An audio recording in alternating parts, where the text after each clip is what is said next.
Alex Jones telling potential advertisers about his reach, right? Yes, same as in previous ones. Okay, but this is 2016. Right. And now he's got 150 affiliate radio stations that the Alex Jones Show is airing to, right? That's what it says, yes. Okay. He's got 40 million page views a month. That's what it says, yes. Okay. And that's just on Infowars.com, right? And I don't know if it also includes like Prison Planet and the other websites, right. but for that we'd have to check the Google Analytics, right? Right. YouTube, 500 million views. Yes. Okay. Audio stream. What is that, like podcasts at that point?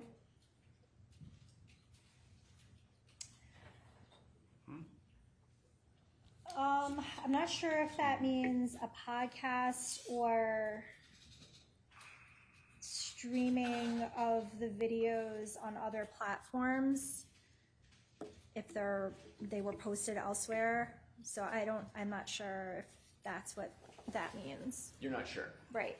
All right, let's back out of this then. Now, there's one thing that I really did want to ask you about. Let's go to the next page. Keep going. Is that it? Okay. We can take that one down.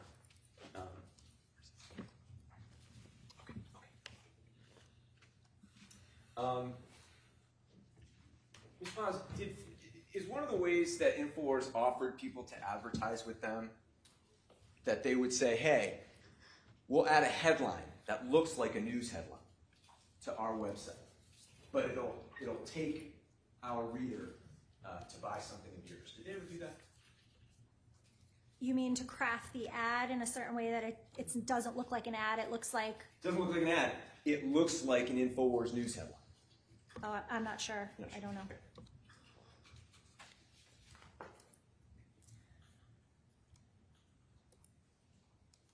Okay.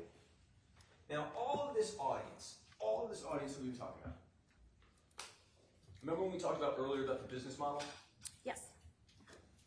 Maximize that audience, get them all to the content websites, and then send them to the store, right? Uh-huh. Right. Because if you have billions of audience members, some percentage of those people are going to end up buying your stuff. Sure. Right. And that huge audience growth translated into hundreds of millions of dollars in sales, correct? Over a broad period of time? What time period are we talking about? Well, let's take 2012 till today. 2012 to this very moment. So in the last 10 years? Last 10 years. Hundreds of millions of dollars, right? I don't know what the exact figure is, but it's quite substantial. I don't know if it's hundreds of millions of dollars, okay, but... Well, this is kind of important, right? Right. Like Free Speech Systems revenue, you know that you were supposed to talk about it. Objection, Judge, can we have a question? You knew you were supposed to talk about this, right? Yes. Okay. And all I'm asking you, I'm not even asking you for a precise number. Okay. Okay. Hundreds of millions, yes? I believe so. Okay. More than 500? I don't know the exact number, which is why I said I wasn't sure about the exact number. What would you want to look at to figure that out? I believe we've produced yearly the revenue from the websites. Did you look at them? Have I seen them? Yes. Okay, but you don't remember anything? The numbers off the top of my head? Just anything more closely approximated than just hundreds of millions. I just don't want to guess is my point. I don't want you to guess either. And as a result of all of that revenue, it's fair to say that Alex Jones has become a very, very rich man. Well, Alex Jones owns the company, and the website is earning money, but I don't... Do you want to talk about the value of the company? Can you answer the question I was asked? Okay. He's become a very, very rich man, hasn't he? I can't talk about his personal finances. I'm here to talk about free speech. Well, didn't you produce at least some evidence concerning his compensation? Yes, we produced some evidence as far as his draws from free speech, as well as his compensation for the years at issue. And you know, having reviewed that he's become a very, very rich man, hasn't he? I know he's made some millions of dollars, yes.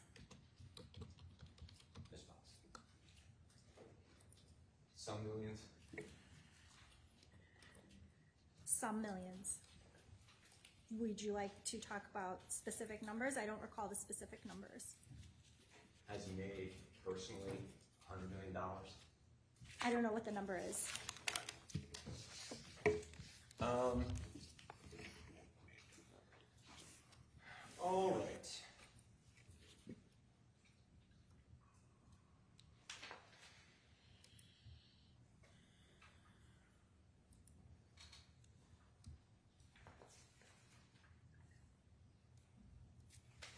All right. So let's do this. All right.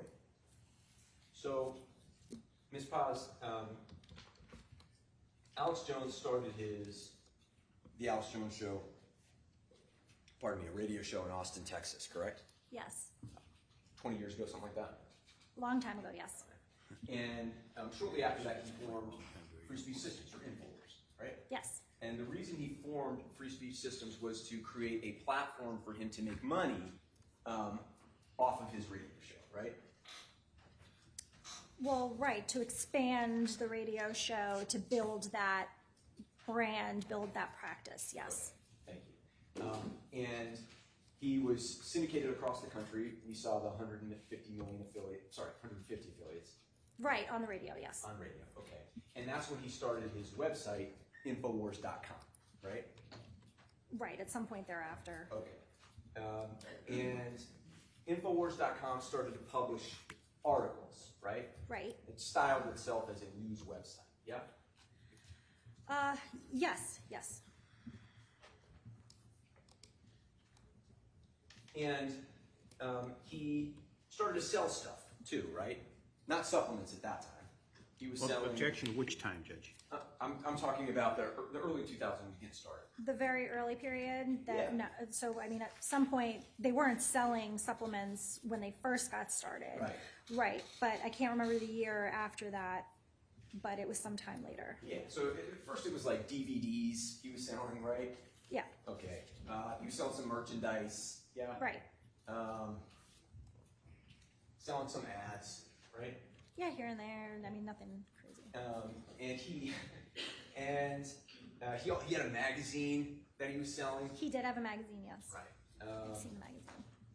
He had an email newsletter, yeah? Yes, He started filming his radio show and streaming it to Infowars.com. yes, He started building some other websites like Prison Planet TV, right? right, PrisonPlanet.com. yes. He got on social media as we were talking about, yeah? Mhm. And the whole message, the overarching message that he was sending out to his audience from the very beginning until now is that there is a group of international media, financial, and political elites, including in our own government, that are conspiring to establish a global tyrannical government to enslave and ultimately kill people, right? Those are his opinions, yes. But he created his brand and to broadcast those opinions, yes. Right. Well, when you say, I'm just talking about this one message, okay? Mm-hmm.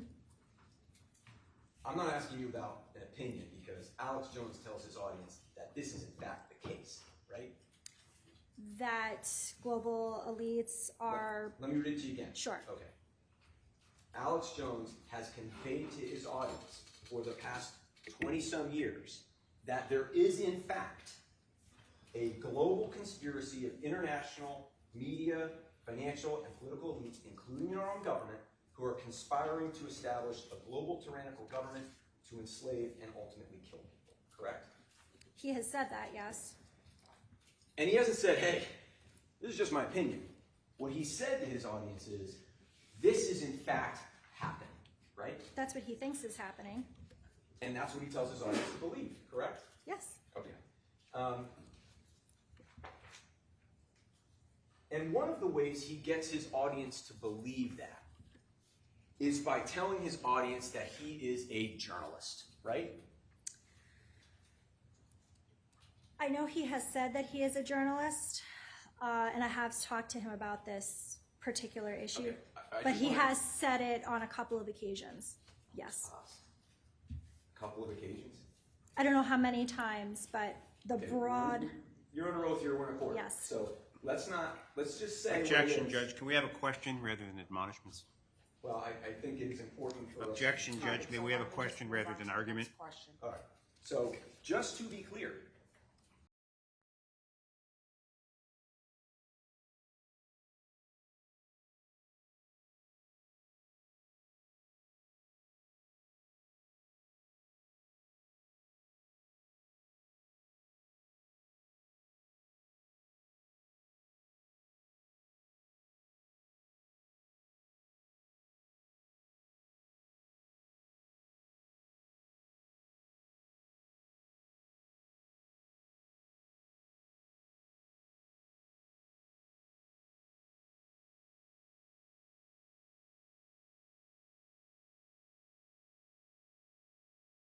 Zimmerman was InfoWars corporate representative doing what you're doing now.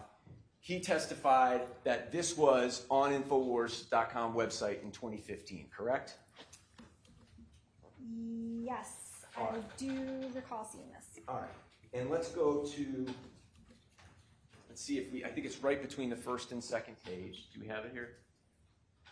There he is. Syndicated radio journalist and documentary filmmaker, right?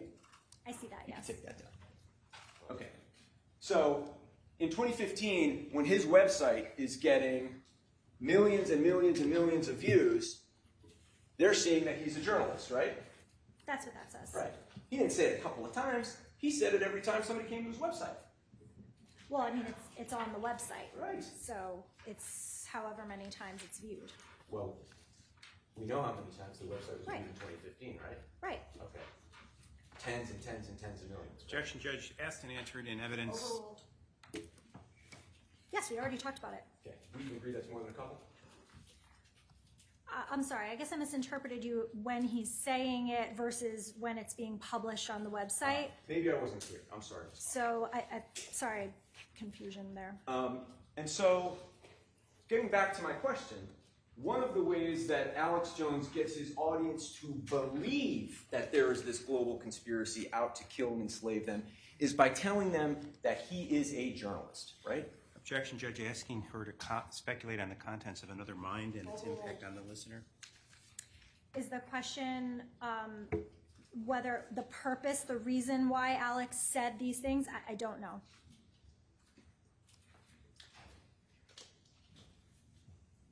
You met with Alex Jones, right? I did. You took notes of your conversation with Alex Jones? I did.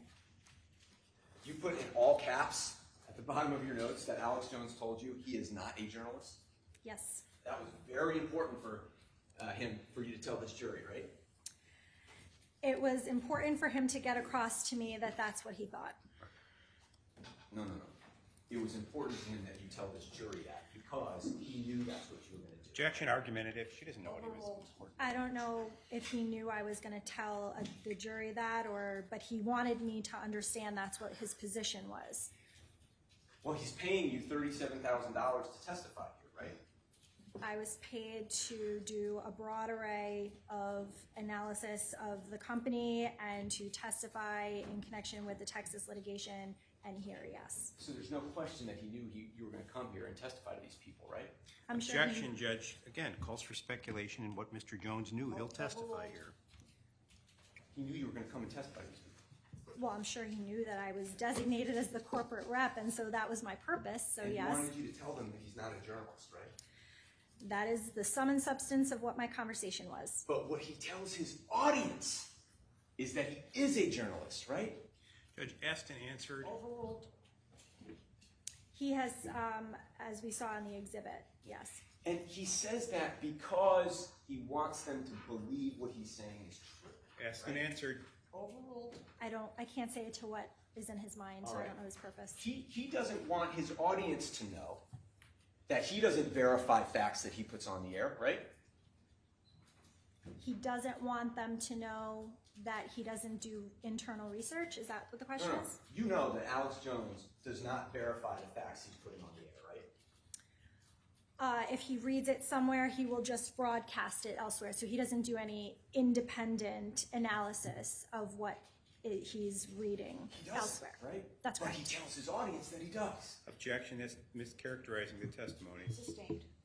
He tells his audience that he does do deep research, doesn't he? Objection, same objection as what I'm gonna previously allow it. stated.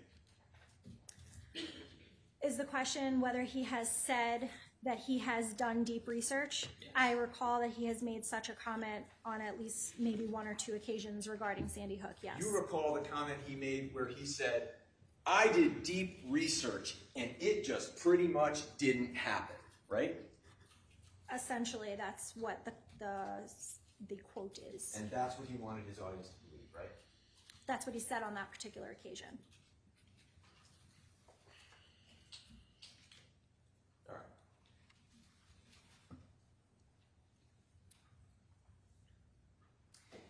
And when he was telling his audience this claim about the fact that they were under attack, he would latch onto stories in the news to prove that to them, right? That's a lot of what he does on the show. Under attack by whom? This global conspiracy that's out to kill him. Him or everyone? Everyone. Everyone, right. So what he'll do is he'll take a news article, he'll pull it from a list of sources that he uses, and he'll print them out, and he has a desktop camera, and he'll zoom in on it, and he will talk about whatever it was that interested him in the news that day. And the idea here is that he'll see something in the news, like let's just take a food shortage.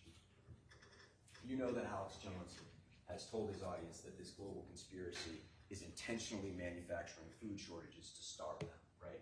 That's what he thinks, yes. That's what he says. That's what he thinks, so that's what he says. Ms. Paz, did Alex Jones tell you, I think there are food shortages happening? I did not talk to him about food shortages. So please don't testify as to what he thinks. He didn't tell you that. Objection, Judge, can we have a question rather than an admonishment? Well, I would, just reiterate to you that you have to say, answer the question that's asked. And Okay. You're not distinguishing between what he said and what he thinks. I don't know what he thinks. You just know he said that. About Have I seen him say on videos that there are food shortages being caused? I've seen him say things like that, yes. Right. And he says, there's a food shortage. This global conspiracy is out to starve you, right? That's what he says. And you know he sells that audience food buckets of storable food, right? Yes.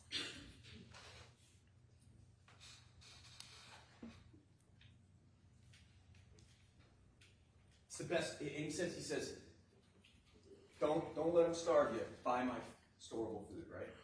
That's what he says on the videos, yes. You know that he's told his audience that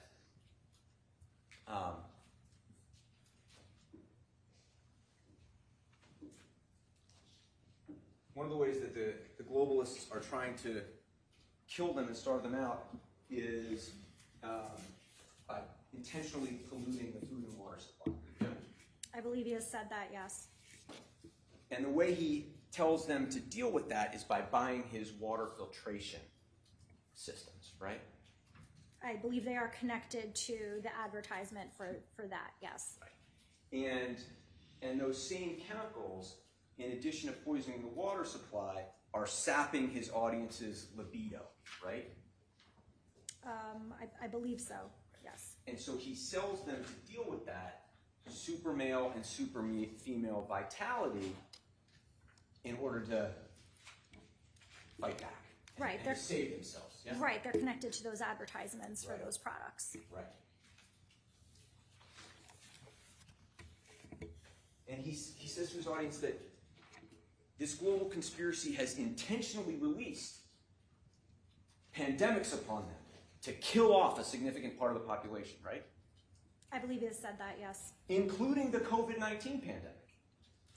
He said that amongst other things about COVID. And what he's offered his audience as a way to deal with that are immunity boosters, right? So that if they buy his products, they could be safe from COVID. That has been intentionally inflicted upon them to kill them.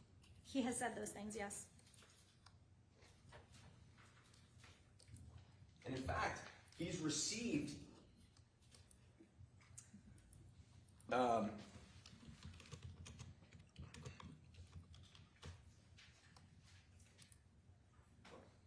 withdrawn.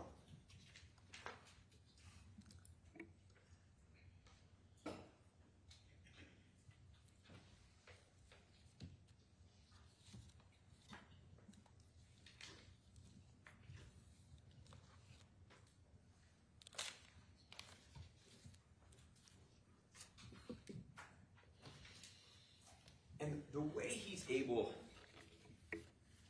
by the way, were you here during opening statements?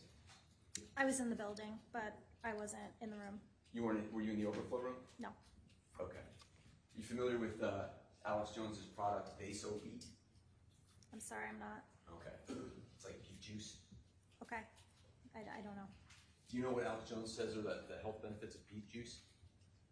I don't recall specifically statements regarding beet juice. Okay. Sorry. Do you know what it retails for? I don't.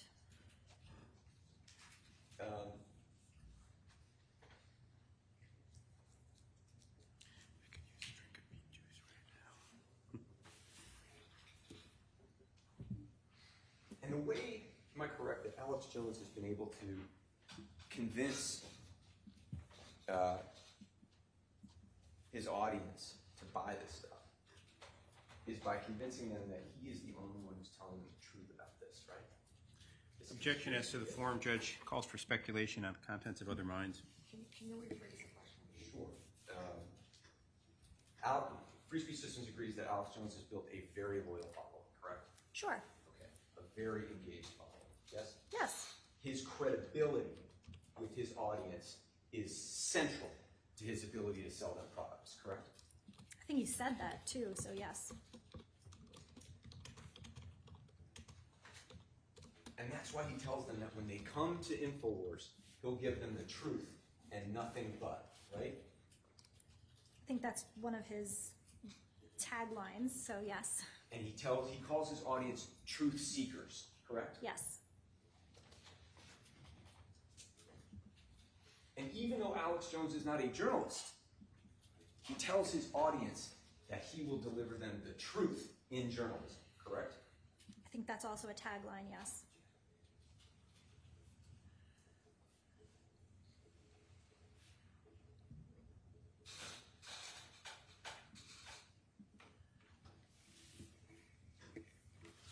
Do you recall in David Jones's deposition when he was asked, you have a very unique audience that is highly loyal to you and purchases products based on essentially Alex Jones's credibility with them. Is that fair? Do you recall his testimony was yes? I do recall that, yes.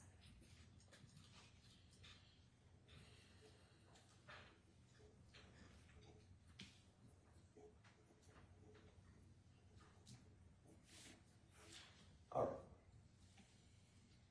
How's everybody doing? Okay. We want to take lunch at 1, Judge? I think one to two is Okay. what we are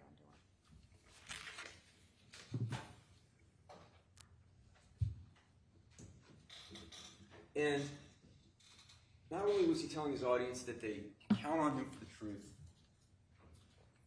and that he's offering them truth in journalism, but that he would reveal the truth to them where others wouldn't, right? I believe he said that, yes. Because to him, the mainstream, what he calls the mainstream media, they're in on this conspiracy to kill people, right? He said that, yes. All right. Let's play.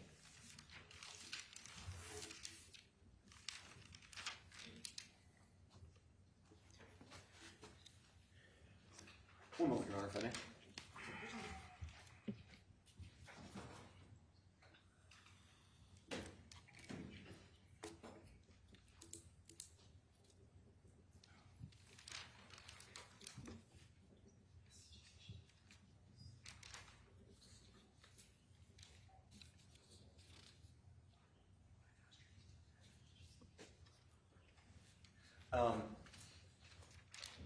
All right. Ms. Paz,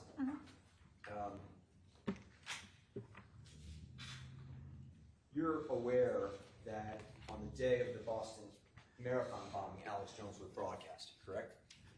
Did he broadcast that day? Yeah. Yes, he did. And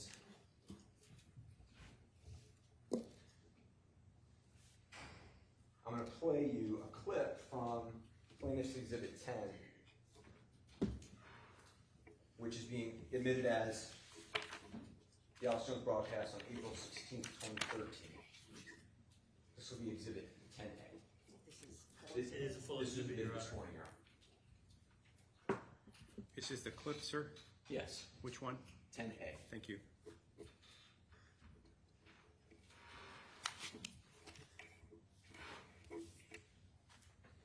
Bruce, I mean, I've interviewed the cops and the people that saw the feds plant the bombs in Oklahoma City. You saw them stage Fast and Furious. Folks, they staged Aurora. They staged Sandy Hook. The evidence is just overwhelming. And that's why I'm so desperate and freaked out. This is not fun. You know, getting up here telling you this, somebody's got to tell you the truth. Somebody's got to stand against these people. Somebody's got to do it. This is what we were talking about earlier when Alex Jones was telling his audience that somebody's got to tell them the truth, right? Yes. This is 5 months after Sandy Hook, yeah? I don't recall exactly when the bombing happened in Boston, but Assume close. with me that this is April 16th, 2013. Sure. Okay. I'll 5 months after Sandy Hook, Take right? your representation that it was 5 months later. Okay. They staged Sandy Hook. The evidence is overwhelming, right? Amongst other events, but yes. I'm asking you about Sandy Hook right now. Yes, he says Sandy Hook in the video, Okay. yes. The evidence is overwhelming, right? Yes. You'd agree with me that, well, you heard him say also that they staged Aurora, right? I did hear that, yes. What was he talking about there? The shooting at the movie theater at Aurora, Colorado. There was a shooting at a movie theater in Aurora in August of 2012, right? I don't recall the date of that shooting, but it was prior to this video. A few months before Sandy Hook. Yeah. And he said that was staged. Yes.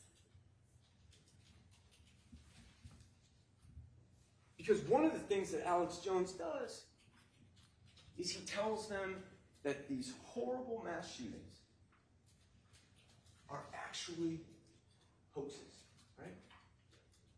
The ones that he mentions there, yes. And he tells his audience that the American government is staging these events as a pretext for disarming them, right? He has used that type of words, verbiage in terms of Second Amendment and Second Amendment rights, so yes. Okay, I'm not asking about the Second Amendment, okay?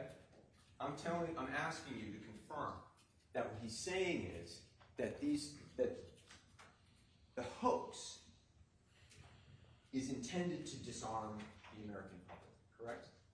Well, objection to the form, Judge. Objection to the form, I apologize.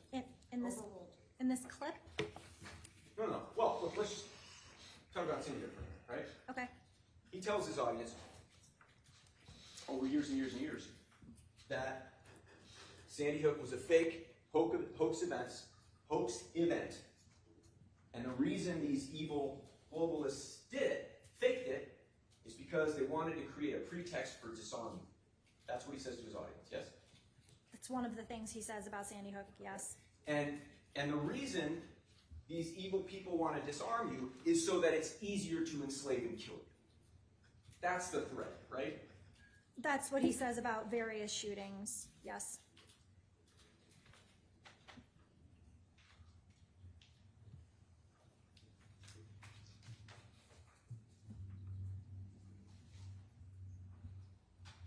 And this strategy of telling his audience that they could count on him for the truth was paying off, both in terms of audience growth and in revenue, correct?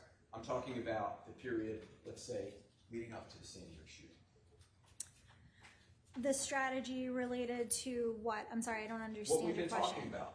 this message that he's been pushing out and telling his audience that all these things that they have to fear,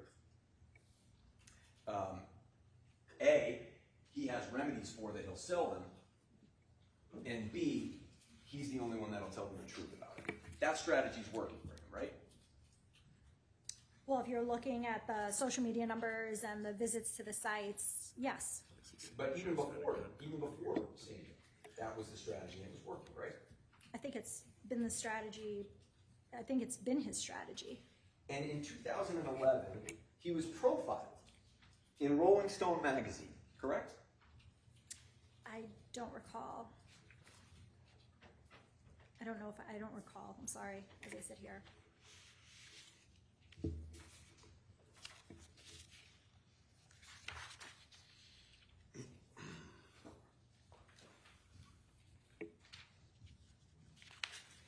Do you recall looking at his website where he cites the Rolling Stone article and the comments they made about him? I don't remember. Do you know what I'm talking about when I say Rolling Stone article? No, You don't. I don't remember.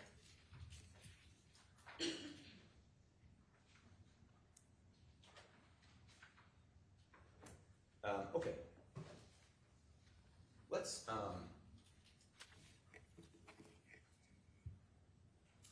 and by 2011, Ms. Paz, at least by 2011, Alex Jones knew that his audience could be provoked to violence, correct?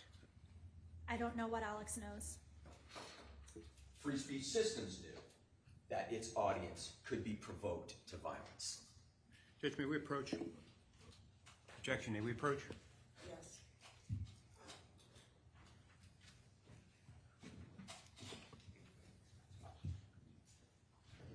Is this something we should excuse the jury for? Because if it's an objection, it needs to be done on the record. Well, I thought all these were on the record. But I mean, It might be brief, I don't know. So Free Speech Systems knew what Al did, what she was told. I don't know that the plaintiffs can have it every which way. They filed a motion to say she can't testify about what others told her, but the corporation. Okay, that's not good. I hadn't had a chance to read the representation. I followed it, and I may have misled it. I apologize to you. I did search. I didn't even read it, so I really I hadn't myself. It came in last night. But my understanding, a corporation is a legal function. It doesn't know things. She does. People in it do. If Alex didn't know, if there's questions about what the others knew, but asking what the corporation knew is sort of asking what the United States knows. It's a legal fiction. It doesn't exist. It's an entity with a memory or a mind or the ability to answer the question. It's completely meaningless. I made my objection, and I don't need to argue it at this point. Maybe later in the day, Judge. Okay.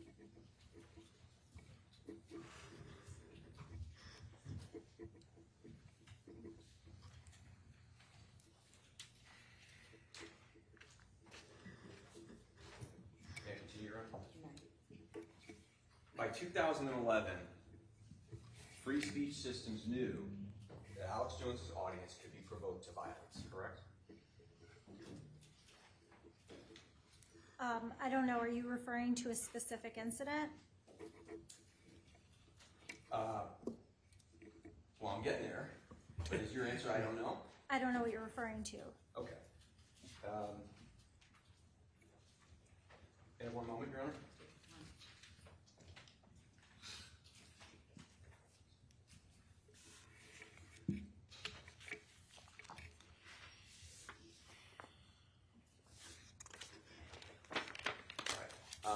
Is that in? 74? Exhibit 74, Your Honor. I believe it's in the full exhibit. Let's just hold off. Yes, it is. Okay.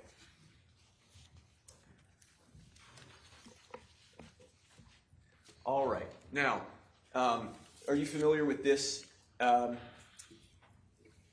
web page on Infowars.com? It's an About Alex Jones web page. You see that? Yes. And this was in 2016. You recall Mr. Zimmerman's testimony that this appeared on the 2016 website, correct? I believe so, yes. I do recall that testimony. All right. And let's go to page, actually, you know, can you go back to that page one?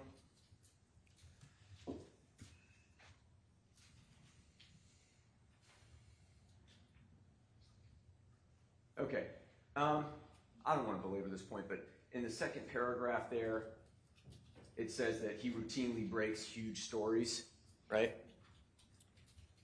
The third full paragraph? Yeah, he routinely breaks huge stories. That's what it says, yes. Right. But he's not a journalist, so that's not true, right? Objection, argumentative. Sustained. Okay, we'll move on. Let's go to the next page. Next page. All right, here we go. Okay, so you see here on this webpage about Alex Jones, they reference a 2011 Rolling Stones article, correct? I see that, yes. Okay, and they represent or they describe a quote about Alex Jones in that article, correct? Yes, I see that in the first Okay. paragraph, right? Yeah, Yes. we can take that down. And Alex Jones actually was interviewed for that article, correct? I would assume so, based on that article. Okay. And so when Free Speech Systems published that article, at least on that website in 2016, it was aware that Alex Jones's audience members had been involved in high-profile acts of violence, correct? Objection mischaracterizes the event, the item, the exhibit. I'm going to sustain the objection.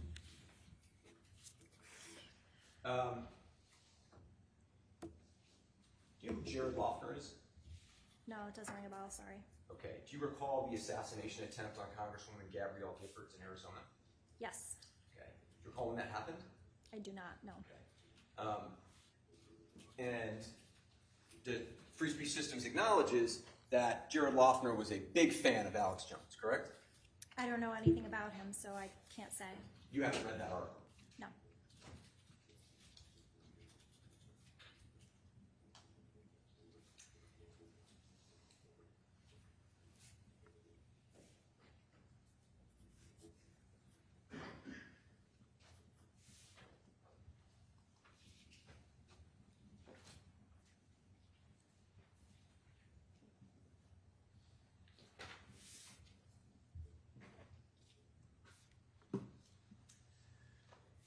I think it's okay. This would be an initial breaking point. I actually was just thinking the same. Okay. All right, so we will take our luncheon recess. We will be back in court right promptly at 2 p.m. So just make sure you report back a few, maybe 5 minutes or two. Remember all the rules of juror conduct that I told you about. And if you leave the building, it is a beautiful day, I have to say. So those of you who are going to enjoy the nice weather, at least I'm told it's a beautiful day.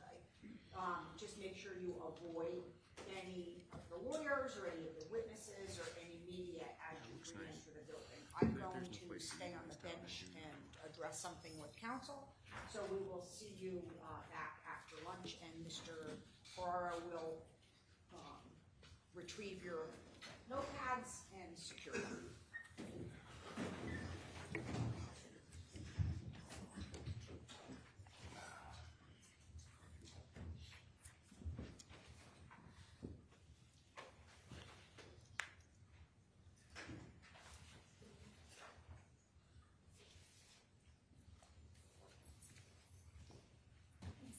You may.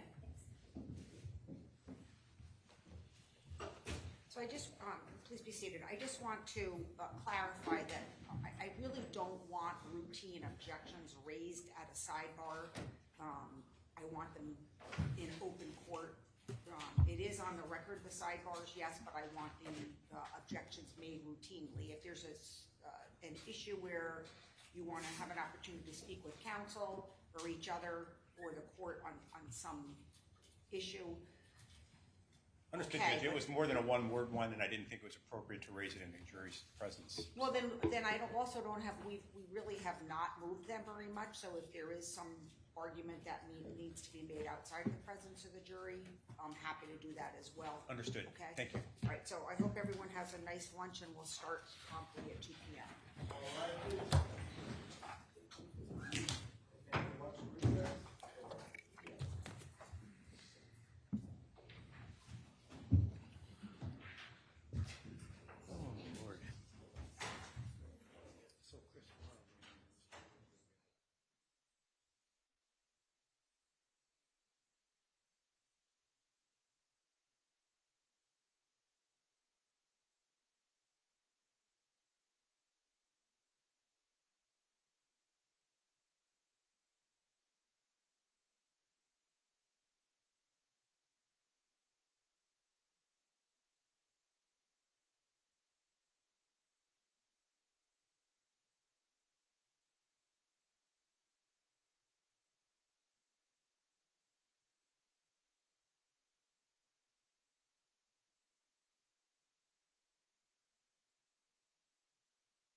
we're just waiting for one juror to return.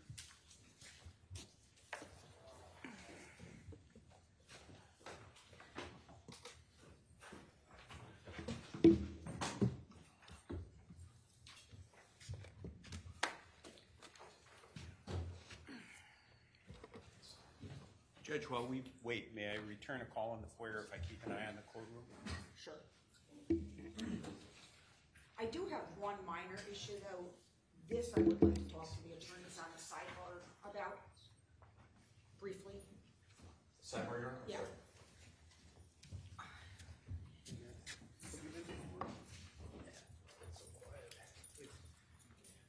I think it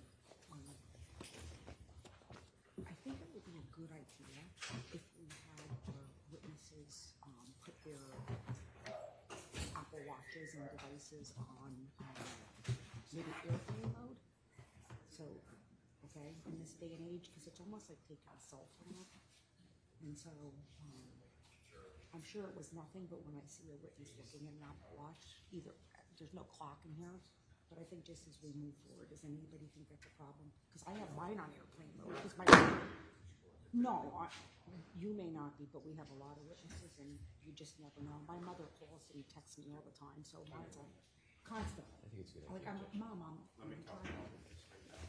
I don't want you to suggest anything nefarious. I just think as we move forward, everybody should just tell the witnesses. It's necessary for this one. I don't want to make anything. I just noticed her looking at it. She was probably waiting to see how much longer it was going to be, no offense. But I just think as we move forward, it's like when kids take. I haven't get much rest in a week. When kids take, exams and things, they have to take them off. So I just think with witnesses now. Yes. Mr. Koskoff is not suggesting that there was any. No. Okay. All the fun is. Well, what can I say? So can we just suggest, can I make that suggestion as we move forward? We'll take care of that. Okay.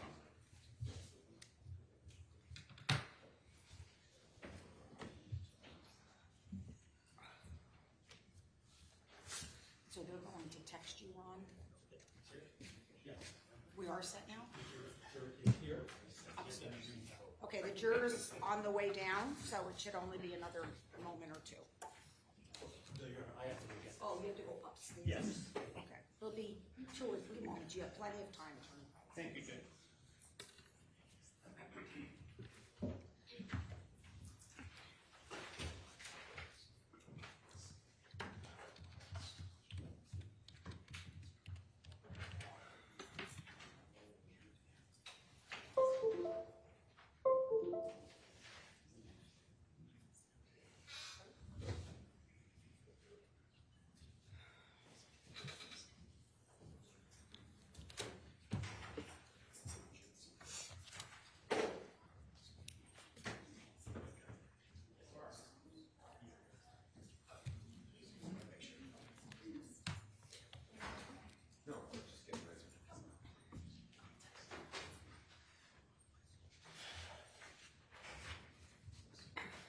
The attorney made and I approached before.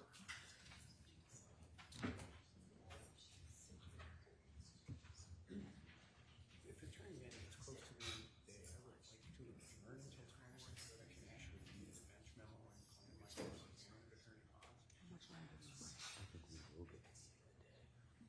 So I think we're going to go close to the end of the day. I only say that because yesterday I was not surprised regarding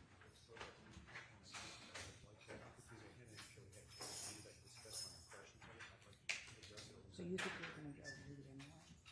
Do you think we'll finish it?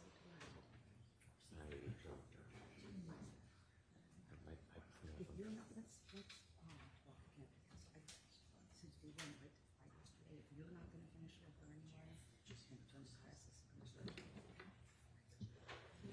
Just to make up.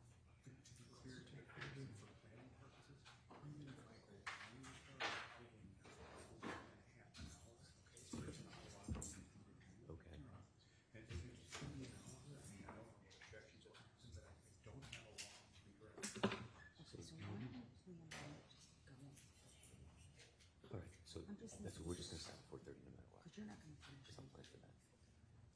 And it'll be earlier if you finish earlier. So that it's, Fine. okay? Thank you. All right, no problem.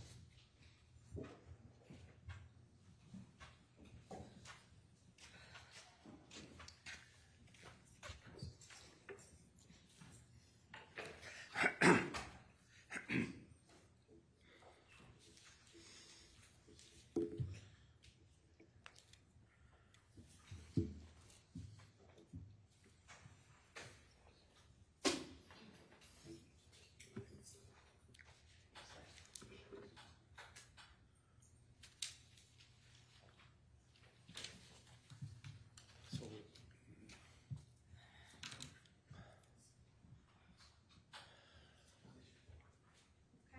yeah, so. Just thinking.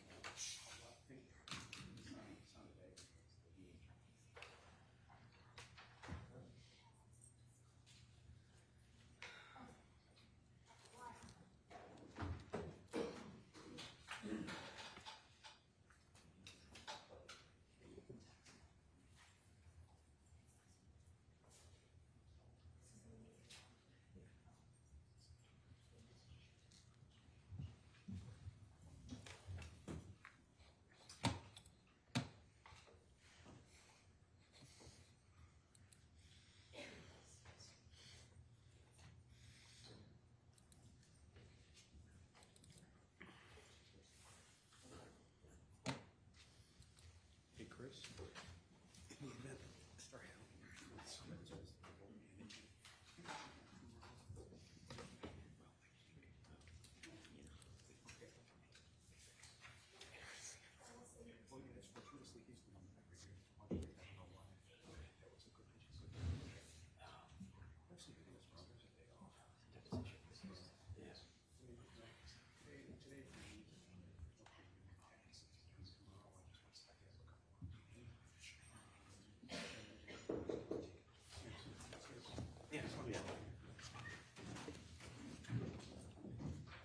All right, welcome back. Good afternoon. Hope everybody had a nice lunch break. My mental count to 10.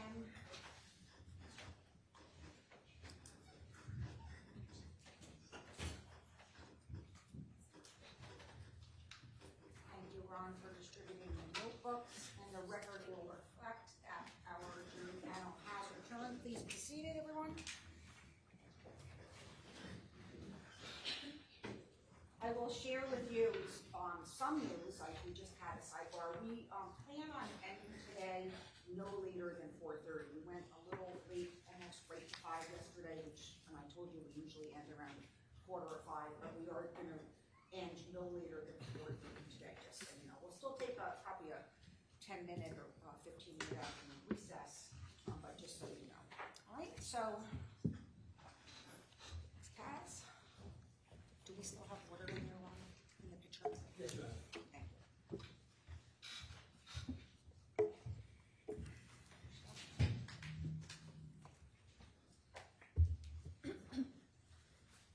Whenever you're ready, counsel. Thank you, Your Honor, and welcome back, Ms. Potter. Thank you.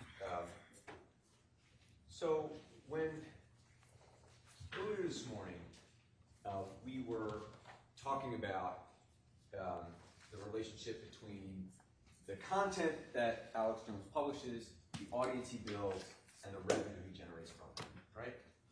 Yep. And so it would be fair to say that Alex Jones's customer base is his audience, correct?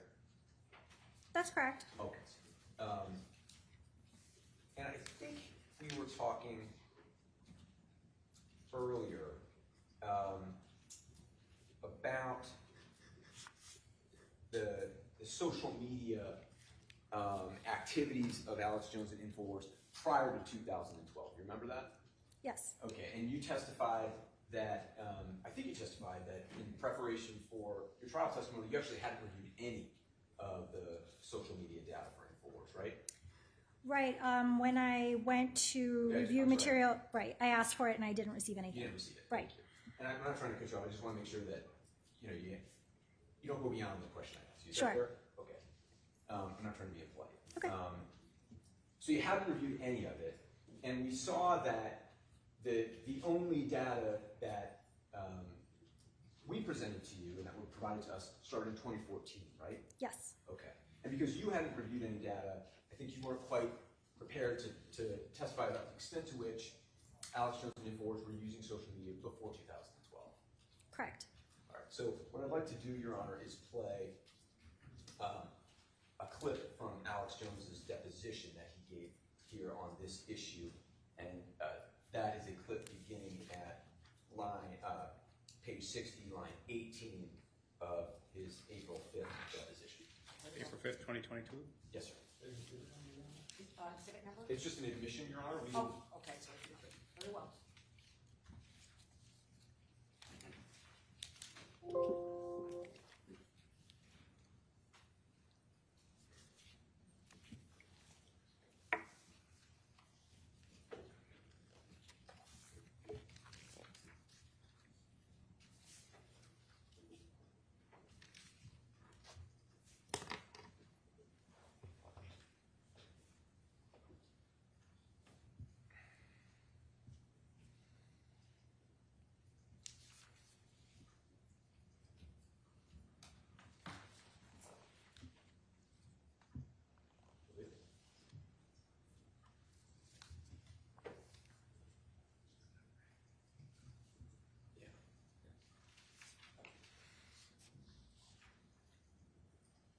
Okay.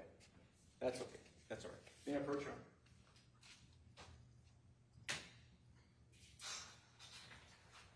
Now, Ms. Paz, I'm going to approach you with a page of my outline. May I see it, Judge? I'm sorry. That's okay. I have the deposition testimony No, here. no, no, no. Okay, thank you. May I approach, Your Honor? You may. We do this the old-fashioned way, if that's all right. Refresh my I'll stay here recollection. with you. Sure. You reviewed his deposition, correct? Which one? The depositions he gave here in Connecticut. I think there were a couple of them, but yes, I reviewed a bunch of his depositions. Right. He sat for deposition over a couple of dates here in Connecticut, Yes. right? Yes. And during that deposition here, he was asked, at least as far as you were concerned, InfoWars did try and push its message through as many social media platforms as possible, correct? Answer, yes. Yeah? Yes, that's what Okay. it says. And then the question was, so in addition to your radio audience and your web audience, you had a significant social media following as well as of the end of 2012, correct? And there's an objection, and he gave the answer. The answer, yes.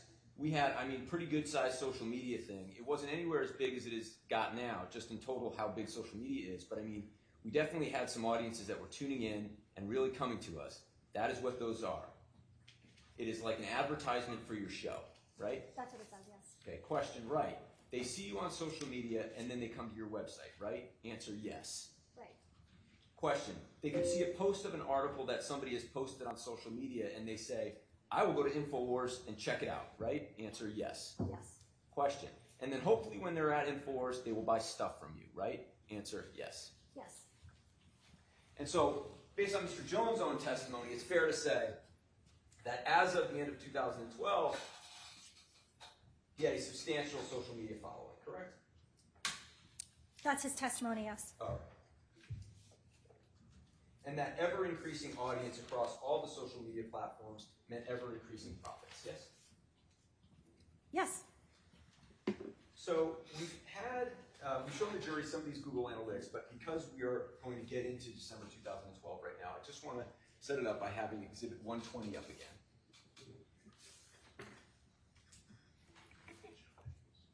Okay, we're good now? We'll see. That's okay. Let's go to, this is Exhibit 120. The jury's seen this before. And let's go to 2011, 2012 for Infowars.com. Here we go.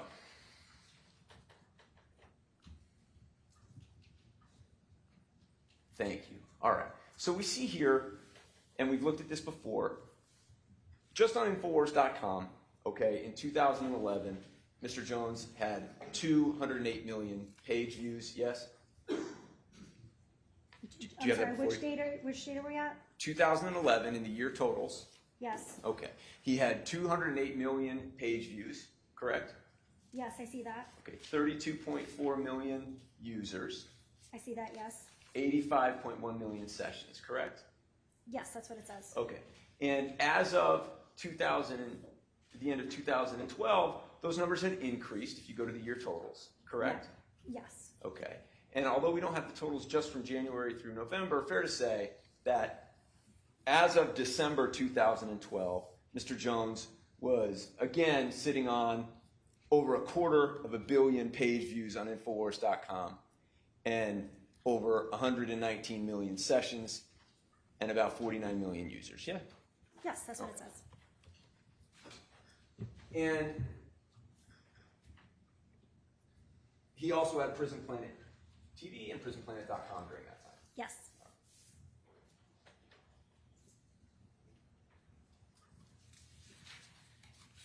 Let's pull up exhibit number 60. I believe this is in. Yes, it is.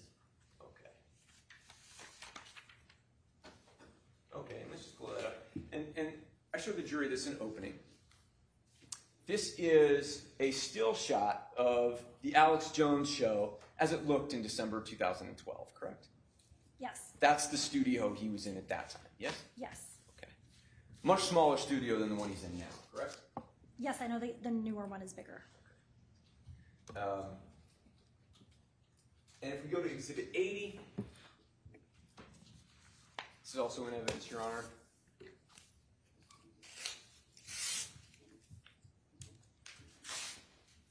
We were talking earlier, you have that one, right? I don't want to make a mistake. Yes, 80 is close. I'm sorry. This is a website that he didn't have in 2012, but which he now uploads all his videos to. This is band.video, correct? Yes, I don't know what date he created this, but he didn't have it then. That's right. All right. The website that served this purpose back then was Prison Planet TV. Right. All right. All right. Let's bring that down, and let's go back to exhibit number 60, please.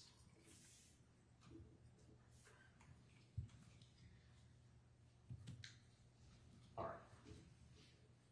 And you see there, Ms. Paz, that this is what Alex Jones looked like when he was broadcasting on the day of the Sandy Hook shooting, correct? I do see the date there, yes. And the Alex Jones show went on the air at 11 Central, 12 noon Eastern, correct? I believe so, yes. It's a live show, yes? Yes. Okay. Syndicated out to hundreds of radio affiliates around the country, correct? Talking about it this time. Yes. Okay. Well, I'm not sure of the exact number, but many, many affiliates, yes. Streamed directly to Infowars.com. Yes. Streamed directly to YouTube. It's uploaded to YouTube, yes. Well, doesn't he stream it back then? He was live streaming his show to YouTube. Yes, I think he was live streaming it and then subsequently uploaded the whole thing to YouTube. Exactly. So if Right. you want to tune into Alex Jones live on December 14th, 2012, here were your options. Number 1, Infowars.com. Yes. Number 2, the radio. Yes. Number 3, his YouTube page.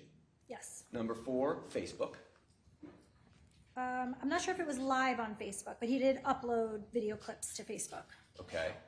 So Free Speech Systems doesn't know whether it was streamed live to Facebook at that time? I'm not sure if it was streamed live to Facebook, but All right. And when the show was over, if you didn't catch it, you could go to PrisonPlanetTV.com, yes. or you could go to Facebook where it would be uploaded, or YouTube where it would be uploaded. Yes. Got it. So when he went on the air at 11 Central, 12 noon, that was 2.5 hours after the first reports of the shooting at Sandy Hook, correct? It was very shortly thereafter, yes. First reports of the shooting were about 9:30 in the morning, correct? Yes, about that, yes. He went on the air and he started talking about it, correct? Yes. Now, when you were deposed by me in this case and presented as Free Speech Systems corporate representative, you had no idea that he had done that, correct? Did I know that he was on the same day Correct. when I gave the deposition? Correct. I don't remember. I'm not sure. Well, they hadn't given you the video, correct? We went over that earlier. Right, I hadn't seen the video, but I'm not sure whether I was aware that he had been on that day. Well, how would you have been aware?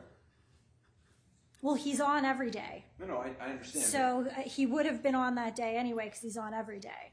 But I just hadn't seen the video of that day. Okay. So you had no, let me put it this way. You'd not seen the video, correct? Right, You had no idea what he said on that day. right, You appeared for your deposition to testify about his broadcast about Sandy Hook, and you had no idea what he had said within hours of the shooting, correct? right. And the reason you didn't know is because they hadn't given you this video, correct? I hadn't seen the video, right. If they had given it to you, you would have watched it. Of course, I watched all the videos that were provided to me.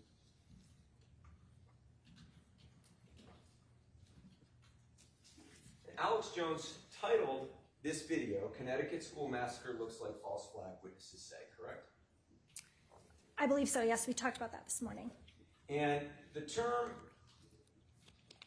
false flag, is that something you had ever heard of before you became a corporate rep here? I hadn't personally, no. But when Alex Jones uses the term false flag, it's to describe something to his audience, that an event that is not as it seems, correct? That is a fair description. Right. And he's described false flag events as events that are faked, correct? Amongst other things, yes. Okay. Clearly, the Sandy Hook shooting, according to him, was a false flag event. That was fake. He has said that on numerous occasions, yes.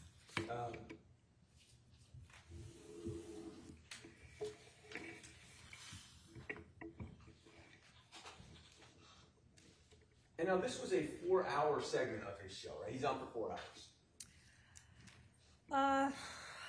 I think there's 2 3-hour segments, or I might be mistaken about that. So It might be 4 total hours, right? That's correct. All right, now, Ms. Paz, I do want to just make sure, I'm trying to understand the failings of memory, but the Alex Jones Show is the central media publication of free speech systems, right? Right. Okay, so I do need to know, the jury needs to know how many hours it's on the air today.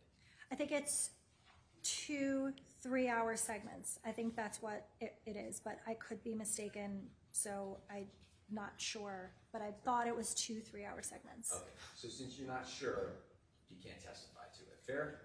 If I could refresh my recollection on that, that would be great, but I'm not sure. Just at a minimum, you know he goes on the air at 11. Yes. Now, have you since watched this video? I don't believe so. I don't have a copy of it. You were deposed by me in, what, it would have been April, correct? Right. I don't know if we saw it at the deposition. We may have. Yeah. So that's been 4 months? Yeah, I don't recall if we watched it at the 5 months, deposition. I guess. It's been 5 months since your deposition and you haven't yet watched this video? I don't have it. They still haven't given it to you? Who's they? The business that you're here representing? I don't have it.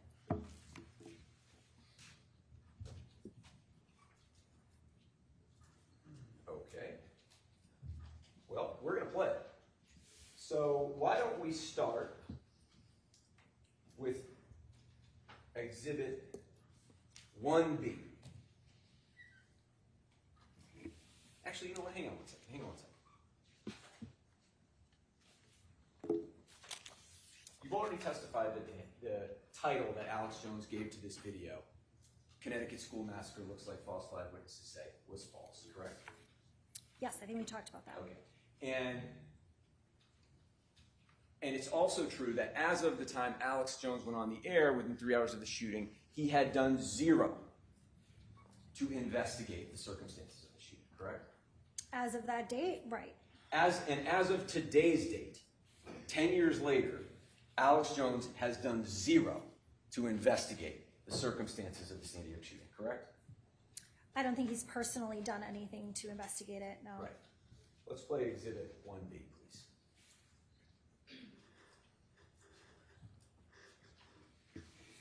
Now, I've got people calling in with all sorts of information on this subject, but get a hold of your cousin when she settles down and get her to talk to us for any any other information. We need to know, were there any drills that day or the day before?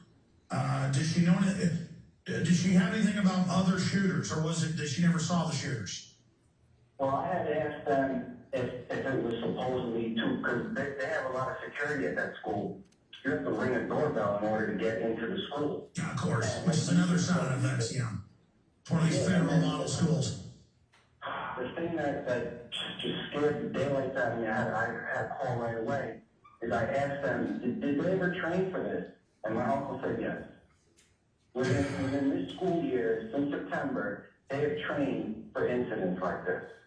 Well, that in and of itself isn't the proof of it, but they can use a drill to then bring in a patsy. It could just be a Prozac hit. We'll find out. God bless you, sir. I appreciate your call. Stay in contact.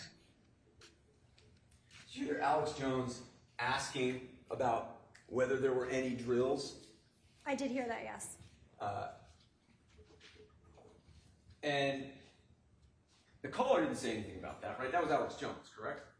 He did ask that question to the caller, yes. And he talked about there could be a patsy, because he said they could use a drill to bring in a patsy, right? I heard him say that, yes. And a patsy is somebody who's being framed up for something they didn't do, right? That's what it colloquially means to me, yes. And that's what he meant. Objection, speculation, what he meant, she can't testify about the contents of his mind. Okay. Yeah. Now, after our deposition, you at least knew that Alex Jones had talked about Sandy Hook on the day of the shooting, right? Yes. Okay. In the 5 months since, you didn't ask Alex Jones anything about his statements here, right? I haven't spoken to Alex in that time period, so I didn't ask him anything. You could have, right? Objection. Could I have called him? Sure. Assuming he was available and answered, sure, I could have called him. Okay. Or assuming he wanted to tell you anything at all about what he said on the first day of the Sandy Hook shooting, right? He could have at any time. I'm sure he could have. All right. Later in the broadcast, he talks about the Reichstag fire. You know what that is? I did review some information regarding that because he had mentioned it a couple of times. Okay. You didn't know what that was before you became a corporate representative? No. The Reichstag fire is a claim that in the 1930s, the Nazis set a fire and blamed it on somebody else in order to seize control, right? Yes. Let's play Exhibit 1A.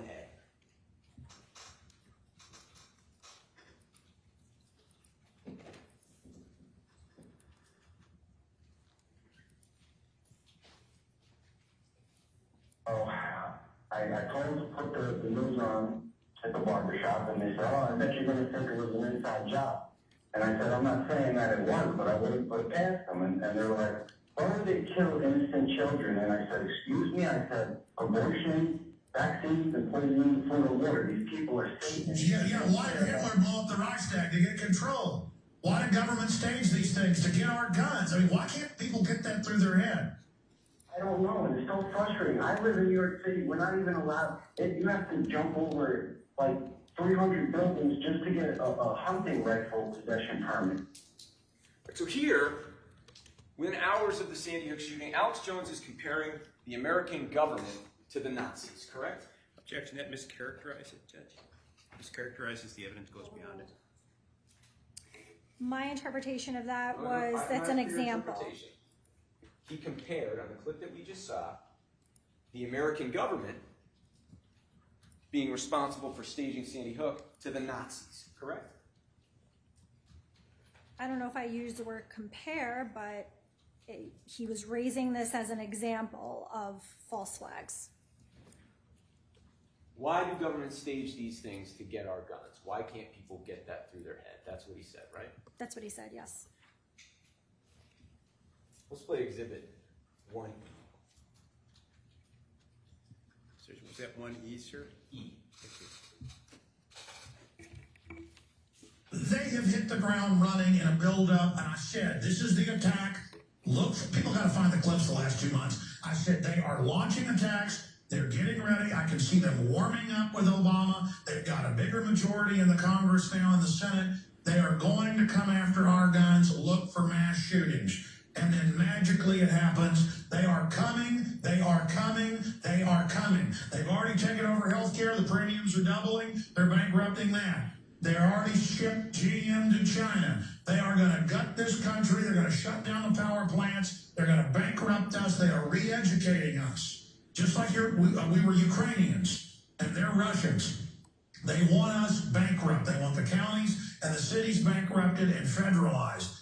The feds themselves run by globalists. What does the new magazine say? You can get it by subscribing. You get 12 issues. Great way. This man wants your guns. And I break down here, they're declaring war on the Second Amendment, period. They are declaring war on the Second Amendment, period. They are coming after our Second Amendment.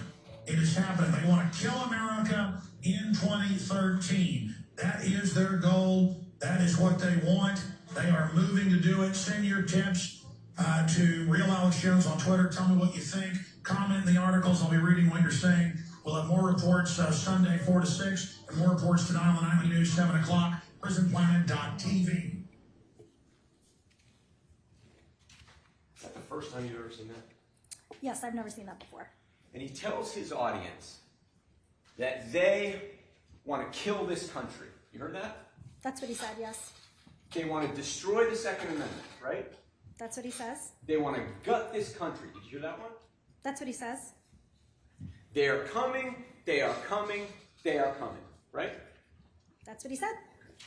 And to Alex Jones's audience of hundreds of millions, he's telling his audience that because he wants them to believe that, right? Objection. I can't testify. And the they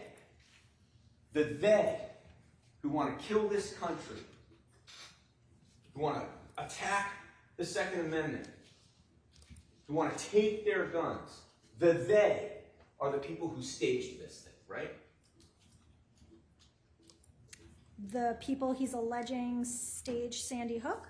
Right. I think by they he meant the government, but I can't tell from looking at the video.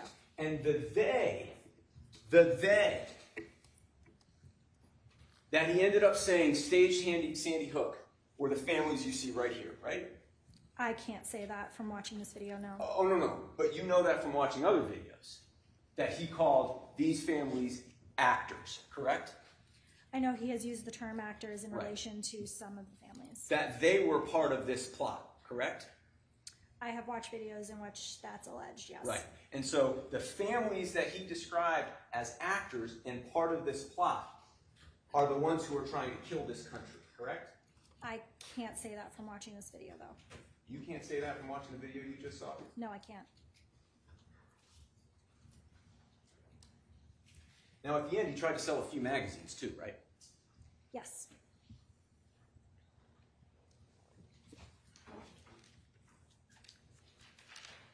And he said he had been predicting, and magically it happens, right? That's what he said. Now, do you know how long the video is of Connecticut school massacre looks like false flag witnesses say? I don't know. May I have just one moment, Your Honor? We may be able to reach a step.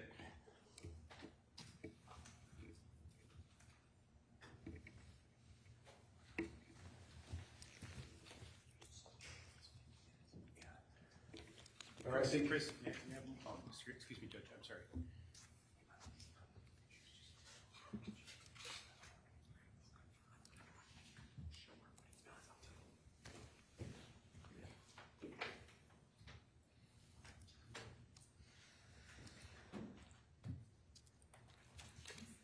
okay.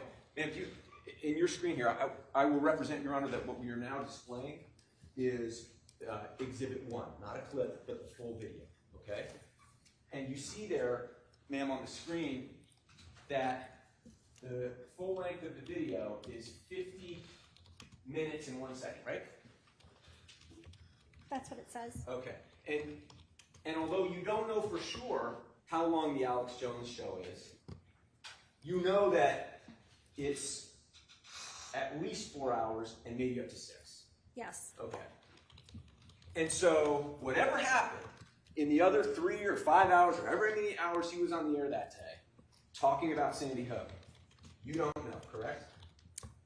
Is the question how long was he talking about Sandy Hook? No, the question is, the only evidence we have of what he was saying on the day of Sandy Hook is this 50-minute video, correct? Yes. Even though we know he was on the air for at least 3+ more hours, right? I don't have access to any of the other videos, so. No, but you know the Alex Jones show was at least 4 hours. I know how long it is, yes. All right.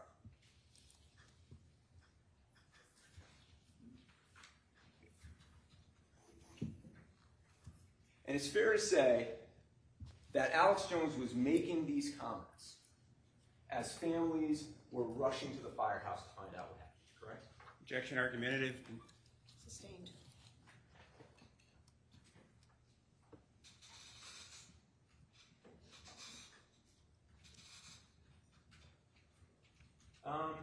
Okay.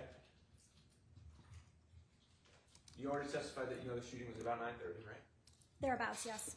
You testified that the show started at about noon Eastern, right? Yes. You know that the firehouse was a gathering place for families to come and find out what was happening, correct? I do. Did you see Special Agent Aldenberg's testimony yesterday? I was in the courthouse, but I didn't watch his testimony. Did you watch any coverage of the trial yesterday? I may have seen some clips in the news, but aside from that, not really. Well, you may have or you didn't. I saw a couple of clips. Okay. And is that because you saw them out? I'm sorry, what? Is that because you sought them out? Yeah, I saw it out a couple of clips just to see what was happening at the trial. I was here, but I couldn't find a seat. Okay. Did you see any clips of Bill Aldenberg's testimony? I think I saw a couple of clips of his testimony. Yes. Okay. And he asked his audience in his video to send in tips, right? Yes, I saw that. And that's a way to engage his audience. Yes? To get them involved, yes. Get them involved. Yes. Right? To cement that relationship with them, correct? Sure, To get them invested in what he's doing. sure. Right. And to do their own investigating so that they can develop these tips for him, right? Well, if they had information to provide, yes. Right. And if they don't have information to provide, they can go investigate it, right? I know he has in the past said, go and check this out and go investigate. He doesn't say it right there, but he has said it, yes. Now, on December 15th, what did Alex Jones say about Sandy Hook? The following day? Yes, ma'am. Oh, I don't recall exactly what he said. Well, do you know that he said something and you just don't recall it? He was on the air that day, and I believe he did talk about Sandy Hook. I just don't recall exactly what he said. Did you see that video? I don't recall. Do you think there is a video? I don't recall. I don't know. What makes you think he talked about Sandy Hook on December 15th?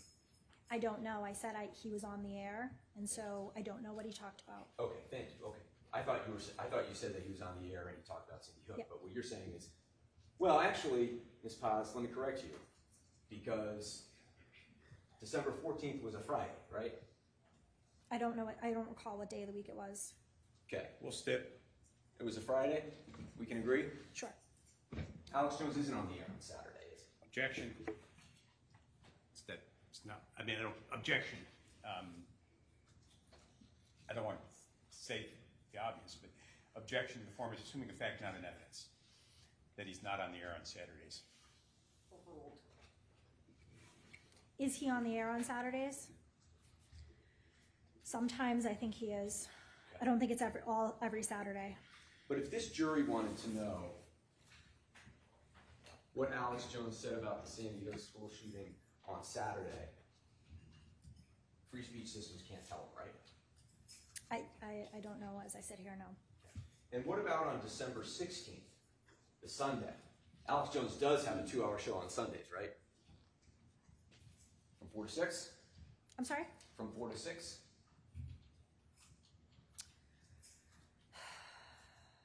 I don't recall. I think I did see something about his Sunday broadcast, but I'm not 100% sure, so I don't want to misstate it. And if this jury wanted to know what Alex Jones said on December 16th, 3 days after the shooting, free speech systems can't tell them, right?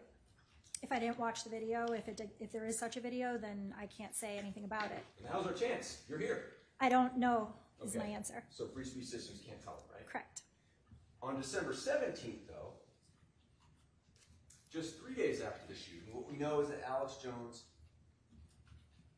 published another video that he titled Creepy Illuminati Message in Batman Movie Hints at Sandy Hook School, right? Yes, I do recall that video. Okay. And Illuminati is just another word that Alex Jones uses to describe this global plot of people in the American government and elites looking to enslave and kill the world, right? I believe that's accurate, yes. All right. And what he's saying here is that there's this movie, The Dark Knight Rises, right? Yes, Have you seen it? I have. You saw it in like your personal capacity, or you saw it as... I saw it in my personal life. I had watched You it saw when it in came your out, personal- yes. Okay. And it was a popular movie. A lot of people saw it, right? Yes. And what he's saying is that the words Sandy Hook appear on a map in the movie. And that was the Illuminati sending an intentional clue that they had staged this, right? It was based on an article that a Don Salazar had written, and that was the claim that was in the article, and he was broadcasting it. So, Are you yes. sure it's not the other way around, Ms. Paz? Are you sure it's not that Alex Jones is the one who told Don Salazar to write the article? No, that's not correct. Based Okay. on my interviews with Adon. Okay, well let's listen to Mr. Jones himself. Why don't we play Exhibit 3B? That is a full exhibit, Your Honor. But in this case, the globalist will always get something in your face. And in The Dark Knight Rises, and we're going to put this up on screen, I'll plug the YouTube channel it's on, if you minimize that, and then I'm going to get Don Salazar to do a report on this. The only thing you can read on the map from Cyberdrive Network from a clip from the film is Sandy Hook. And they're talking about how they're going to bring it down. There from The Dark Knight Rises. And again, they ran 6 months before 9/11, where the government hijacks a jet by remote control to blame it on Al-Qaeda using a terror drill as the cover to fly the jumbo jet in the World Trade Center so they could attack Afghanistan. Sandy Hook. Let's go ahead and play what they break down here. Here it is. Oh yeah, I'm going to play it on air. That's why I was saying we're gonna play it on air. The video of it. Okay, just whenever you're ready. About a plane in the movie. You see him pointing there, right there by the walkie-talkies. Well, if you get a close zoom up on the shot, before he puts his hand on the actual map, you see it here. What does it say? Sandy Hook. It's the only thing that you can read out of the whole map on this particular scene. Don't you guys think that's a little strange? Look at that. Sandy Hook. This is the Dark Knight Rises Batman movie. Now, you heard there, Ms. Paz, excuse me, contrary to your testimony, Alex Jones is telling his audience that he's going to tell Don Salazar to write an article about this, right? I heard what he said, yes. All right. And let's just for a second. You know, because you've seen the movie, that Batman is set in like a fictional New York City, yes? Gotham. Right. Yes. But it's based on New York City. It is. And you know that there is a Sandy Hook, New Jersey, correct? I don't. You don't know that there's Sandy Hook, New Jersey just south of New York Harbor? No, I don't. Okay. But even putting that aside, as Free Speech Systems sits here today, Free Speech Systems doesn't even know whether this is true or not, that Sandy Hook appeared in the Batman movie, correct? That's correct. They just slapped a clickbait headline and ran it, correct? I think that they actually thought that at the time based on my I interview. didn't ask you what anybody thought. Yeah.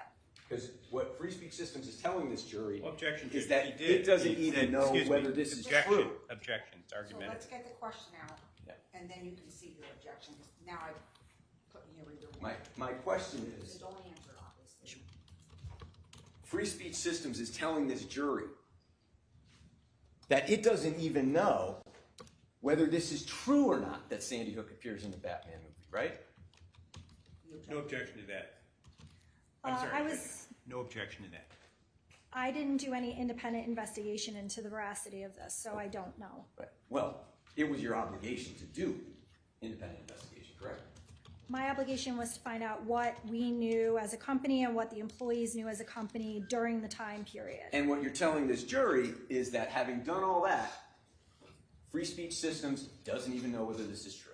Yes? I didn't do any independent investigation into it, no. Your Honor, may I ask that the court instruct the witness to answer the question? I don't know. I didn't do any independent investigation, so I don't know. No. Free Speech Systems doesn't know. Correct. But they slapped a clickbait headline on it and ran with it. Yes? I don't know what you mean by slapped a clickbait headline on it. I don't know what you mean. Okay. This was 3 days after the shooting, correct? I believe so. On that same day, Free Speech Systems ran another video called Sandy Hook Mass Media PSYOPs, Outtakes and Bloopers, correct? Yes, I did watch that. It's a blooper reel, yes? That's what it says. And it's got clips of news coverage kind of merged together, suggesting that there were actors at Sandy Hook 3 days earlier, and there were certain points where they messed up the script, right? That's what the claim was, yes. And haha, look at this, these outtakes, right? I think that's what the point of the video was, yes. Right. And do you know whether the funerals had started at Sandy Hook yet? I don't know what date the funeral started.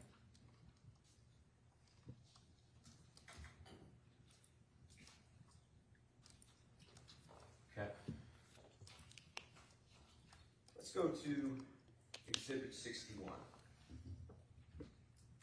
That is a full exhibit, Your Honor. Thank you. 6-1? Correct. Now, this is an article. And you know what, let's just do the headline, please. Okay. Can you get the date in there too, if you don't mind? I'm sorry. Okay. December 19th, right? 5 days later. Yes. Father of Sandy Hook victim asks, read the card, seconds before tear-jerking press conference. Do you see that? That's what it says?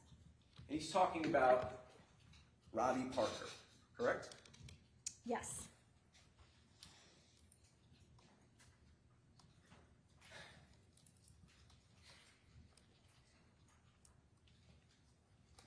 Excuse me. Robbie lost his daughter Emily in the shooting, correct? Yes. And the night after the shooting, Robbie was at his church and came out to make a statement about his daughter, correct? Yes.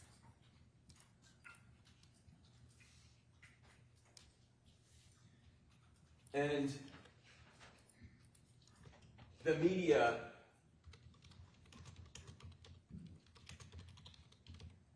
huge media for that statement, yes? There were a lot of media there, yes. It was recorded. Now, you've watched at least some of that statement that Robbie gave, yes? Yes. I don't know if I watched the whole thing, but I've seen it, yes. Let's go down to the bottom. Alex Jones gave a statement about this, didn't he? You mean aside from this article that we're looking at? It's contained in the article. I'm Oh, pulling it okay. up for you. Yes. Yes, I see it. And he offers his condolences, yes? That's what it says, yes. And he says, it appears that members of the media or government have given him a card and are telling him what to say as they steer reaction to this event. Correct? That's what it says. Now, you watched at least part of that statement, correct? Part of it, yes. You didn't watch the full statement? I don't think I saw the whole thing. Why not? There were clips that were aired, I believe, on some of the videos that I was provided, but I didn't go and externally look for the full video. The full video wasn't in the material that I was provided. So, InfoWars never published Robbie's full statement, correct? Right, I don't believe the full video was ever put on there. I think there was clips of the video. But even the part that you saw, can you pull up that statement again if you don't mind? You didn't see anybody hand Robbie a card, did you? I don't recall ever seeing a card, no. Not you don't recall, you didn't see it. I didn't see a card, I didn't watch the entire video. Right. But in the clips that I saw. What you watched is what InfoWars aired. Right. Right. And in what you watched, even in what InfoWars aired, you didn't see anybody give him a card, correct? I didn't see a card, no. And he says, so this needs to be looked into. That's what it says, yes. Right? And that's an invitation to his audience, isn't it? Objection, argumentative. What? I don't know what it is. I don't know what he means by it. This is like the mission they give people on Facebook, isn't it? Objection, argumentative. I don't know what he means by it, so I don't know.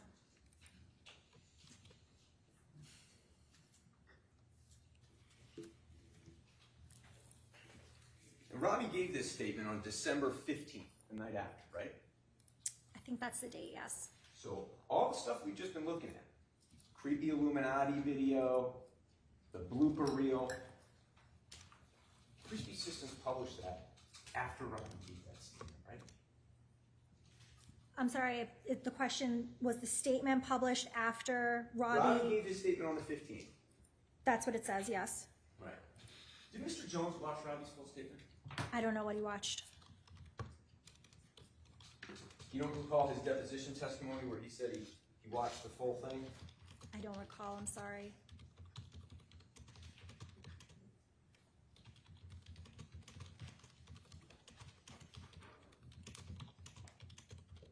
Did you ask Mr. Jones about this?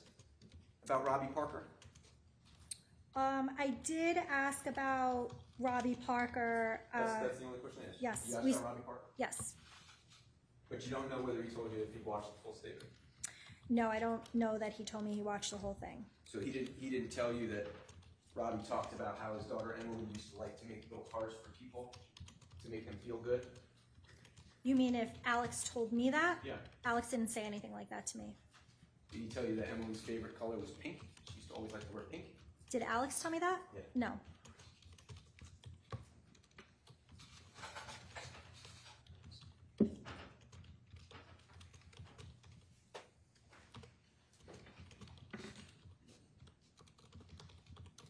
In the part that you watched, did you hear when Mr. Parker came out of the church, the first thing he did was offer his condolences to everyone involved in the shooting, including the family of the shooter. I did hear him say that, yes. Do you recognize Mr. Parker in the courtroom today? I don't, I'm sorry. Robbie, would you stand up, please?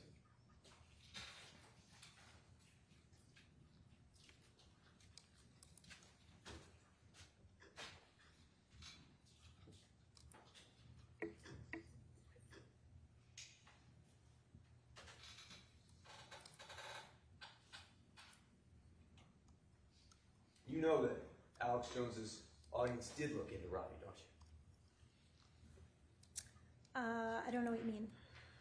Free Speech Systems is aware that Alex Jones's audience, after being told that Robbie needed to be looked into and the other families needed to be looked into, that his audience started looking into them. You know that, right? In Objection what way? calls for speculation, Judge. I don't know what way you mean. I mean, started harassing them as actors. Let's start with that. I am aware that there was some harassment of the families, yes. But by Free Speech Systems audience members, correct? By people in the general public, and I'm sure people who have watched the Alex Jones show too, yes. Because that's where they would find out that Robbie was an actor. Because Mr. Jones told them, right? Objection, argumentative, speculating about the contents of other minds.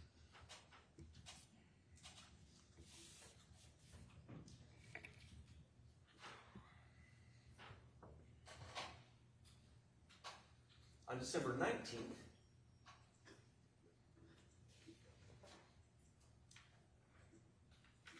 same day Mr. Jones said this needs to be looked into, Free Speech Systems published another video. Sandy Hook, second shooter cover-up, right? I do recall that video, yes. Now again, as you said earlier, InfoWars had done zero investigation into the circumstances of that, correct? Of that particular claim? Yes. Correct. Of course, there was no second shooter, was there? Is that what it turned out to be? That's correct. There was no second shooter. That's what it was on the day it happened. Objection, how does she know that, Judge? What did they think on the day No, that I'm it not happened? asking- I'm not. Free Speech Systems' position, as it sits here right now, is that there was one shooter, and that's it, right? Of course. Of course. There was one shooter. I think we've accepted that there's one shooter. Now,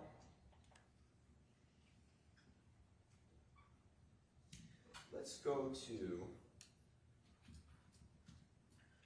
and then on December 21st, the first creepy Illuminati video had done so well that they went back to it, right? Objection, argumentative. I don't know if that's the reason why they went back to it, but They published a video called Lower Part of Gotham, renamed Sandy Hook in Dark Knight Film, right? yes, I believe that was by Jakari Jackson, if I'm not mistaken. So yes, I did watch that video. Let's go to Exhibit 105. I believe this should be in, That right? is a full exhibit. Thank you. Let's just pull up this email here. Now, we've mentioned Mr. Salazar, right?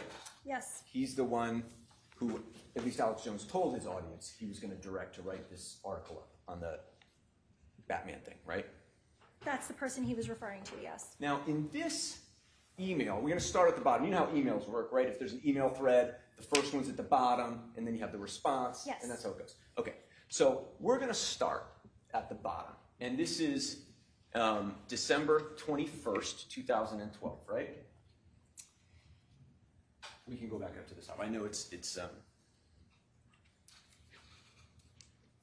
Yes, I see the date, December 21st, yes. December 21st, right? Yes. Okay, now let's go back to the first email.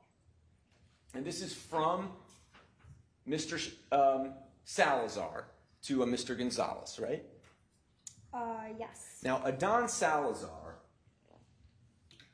was an InfoWars employee, yes? Yes, He still is, correct? yes. And he was one of the, quote, writers for Mr. Jones, yes? Yes, I think he's still a writer. He's still a writer, Yes. right? And he says to Mr. Gonzalez, hello, Mr. Gonzalez. This is 1 week after the shooting. There is a vicious rumor that the date you posted your review of the Sandy Hook lingerie party massacre on your site, /above.com, shows foreknowledge or prior planning of the events that have taken place as of late. And he includes a couple links, right? At first we thought this was surely ridiculous. However, we're, Infowars.com, going to point it out in an article anyway. And would like to give you the opportunity to provide a comment. That's what it says, Did I yes. read that correctly? Yes. That's Adon Salazar reaching out to somebody who posted a movie review, right? Yes. Okay. Yes, that's what it looks like. The movie was the Sandy Hook lingerie party massacre, right? Yes. You know that was a movie that actually was released in the early 2000s? I don't know when it was released, but I know it was prior to this all happening. It was some like indie slasher movie. Right. Right. But you don't know that it was in the early 2000s, like years and years before? I know it was years and years before, All yes. right. So Don says, we're going to publish this, even though we know it's ridiculous, as a way to show that somebody had foreknowledge, meaning Mr. Gonzalez had foreknowledge of the Sandy Hook shooting, right?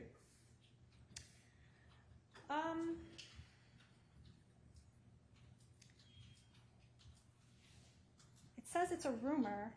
He says it's a vicious rumor. It says it's a rumor, yeah. Right. And he says it's surely ridiculous, but we're going to publish it anyway, right? That's what it says. And Mr. Gonzalez gets back to him. Let's go up to the next one.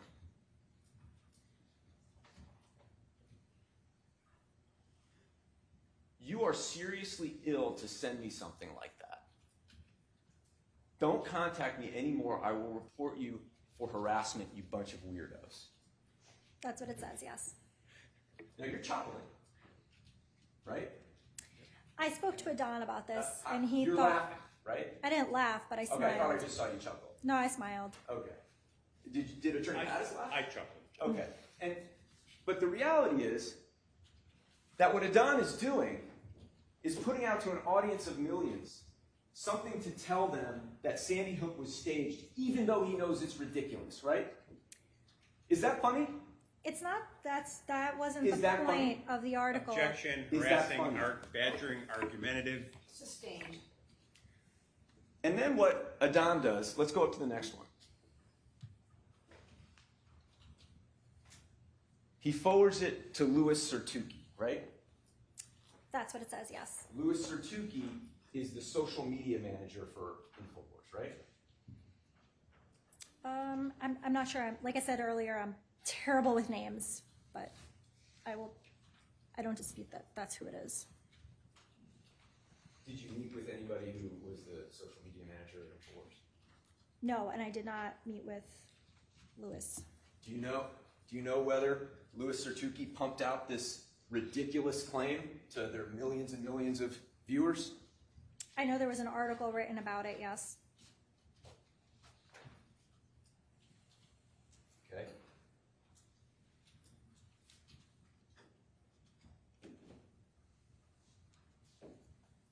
Now, after Mr. Jones lied that Robbie had been given a card and appeared to be reading from a script, Objection, Judge. InfoWars. To the characterization. InfoWars. Let's get the question out. InfoWars started to go all in on this idea that the parents were actors, correct? Objection to characterization. Sustained. After Mr. Jones lied when he said that Robbie Parker had been given a card by the government or the media, InfoWars went all in on calling the parents crisis actors. Renew my objection. Sustained. Can you rephrase it? I'll move on, Your Honor. In early January, about 2.5 weeks after the shooting, after Mr. Jones had described Mr. Parker as the way we've seen, InfoWars started to really aggressively move on this crisis actors thing, right? I believe that he did publish on a number of videos after that this crisis actor theory. So, yes. You mean lie? Objection. Overruled. You mean whether Mr. Parker was a crisis actor? Oh, no. You know that Alex Jones said not just Mr. Parker, but a bunch of parents are actors, right? That's a lie, isn't it? He's used the plural of actors, Okay, yes. And that's a lie. Yes? Oh, they're not actors, correct. And let's look at exhibit number 107. I'm sorry, hold on one second. I'm not sure this one is in. 107 is not in. Thank you. Okay. Let's just bring it up for the witness, please.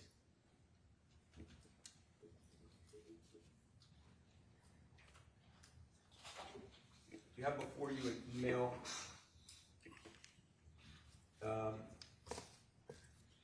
from a crisis actors website to Adon Salazar dated January 6, 2013? Yes, I have seen this before. I'll offer it. I just don't know where it came from, Judge, if it's being offered for the truth of the matter asserted hearsay. There's actually no truth assertion in the email, Your Honor, and it was produced to us by Free Speech Systems. Relevance. Overruled. You can pull it up, please, Patika. So, here we are. 3 weeks after the shooting, and Adon Salazar is receiving an email from an email address mail@crisisactors.org, correct? That's what it looks like, yes. It says, hello, we need to verify your email address before you can sign into Crisis Actors. Please click on the link below to verify your email address, correct? That's what it says, yes. And you know that Adon Salazar was asked about this email in his deposition, correct?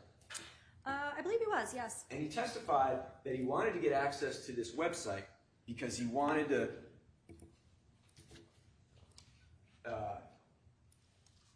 support the claim that the parents were actors, correct? I don't recall whether he said specifically that. I know that he did say he signed up for this. I just don't recall why. Well, you talked to Mr. Salazar too, right? I did, yes. And Mr. Salazar told you that he was looking to support the claim that these families were actors, correct? I don't know that he said that to me in so many words. I think what he said was... Well, if you don't know, you don't know. I don't recall that he said it to me, said anything like that to me. Okay. Now, had InfoWars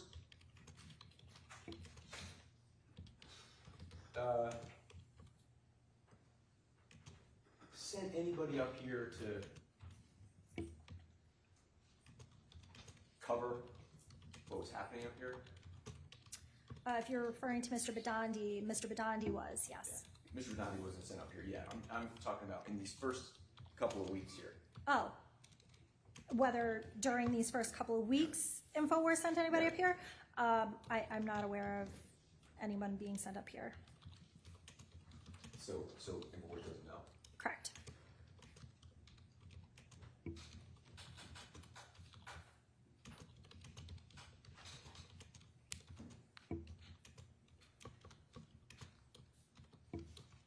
In the 2 weeks after the shooting, there were funerals happening for the victim every day, right? Objection. Assumes the fact, not an evidence. Sustained. You know that they held funerals for the 26 victims in the 2 weeks, 3 weeks after the shooting. Sure. I don't know what days they were held, but yes. Some on multiple days. I can't say whose funeral was on which days. I don't know.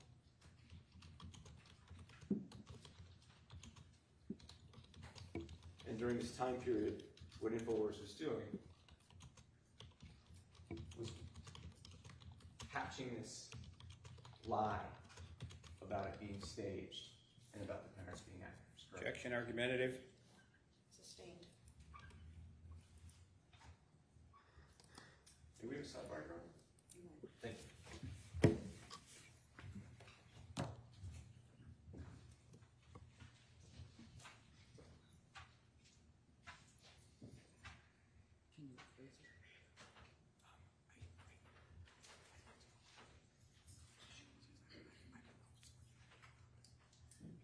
Referring things to, I mean, here's the problem I have. None of this testimony is strictly speaking relevant to what we're doing in the hearing. Wait, may I finish this? And so you'll take the position that why is somehow admitted as admission because you construe the complaint as all admitted. We don't consider that there's a difference. Catching a lie, and I've objected each time you've used lie. I don't know why the court has sustained the objection. My objection has been argumentative because of that characterization. And so that is the basis of this objection. I don't know why the court has, I don't mean to be a smart aleck, but that's been the basis of the objections.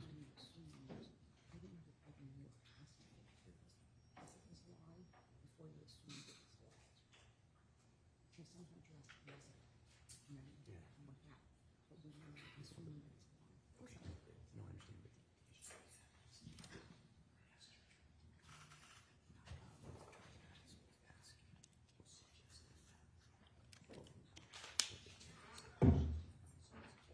but what? You said something like, it was our terms of view that X, and we objected because the defense establishes that it's not imputed, it's implied in our agreement. And so what I don't want to get into is which one is no, it's a further opinion when it's established. That's why I'm raising the question. I'm just not sure each and every statement is construed as a lie under the law of the case. I mean, that's for the judge to decide. I realize you disagree with me. Stay calm. I'm just not sure. No, I'm just not sure that I agree that each and every thing was a lie at the time it was uttered. I'm not sure that's It's clearly a material allegation of a complaint that he lied and that's what we're going to do at this stage. Those are the most material allegations we have. No, I still, I don't know that there's ever been a finding of materiality because there was never any litigation. It was a disciplinary default, and I'm not sure it goes so far as to transform whatever you choose into a material allegation. I think that is a material allegation. If you've made that finding, Yes, then I I'll think- back it out. So it's on the record. Should we, so I think this is probably a good time to take the afternoon break. So let's take a 10-minute break since we're going to end a little early today. Ron will collect your notepads, continue to obey the rules of juror conduct, no discussion of anything, any witness, anything that's transpired, nothing at all, okay? So we'll take a recess. All right.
stipulate that the entire panel has returned? Yes, Your Honor.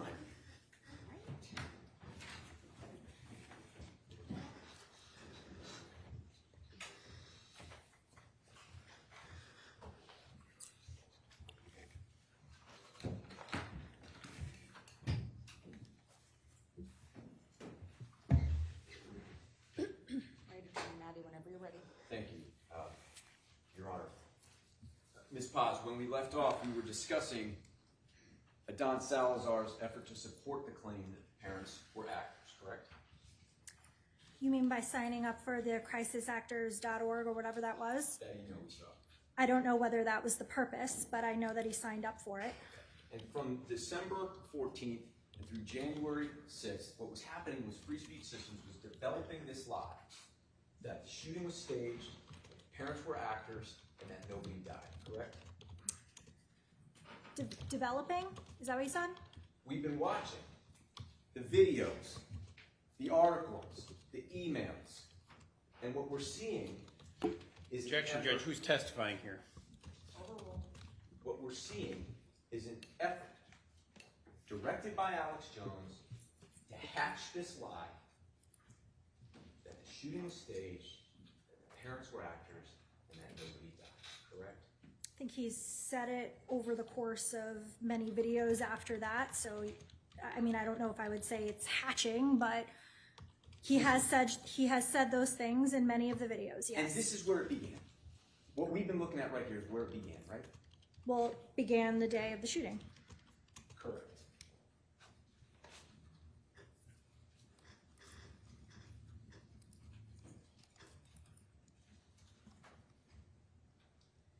And the next step they took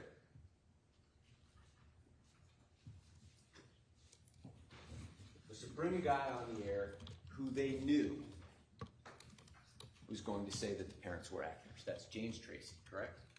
Well, objection as to there's speculation as to their states of mind, what they knew. Overruled.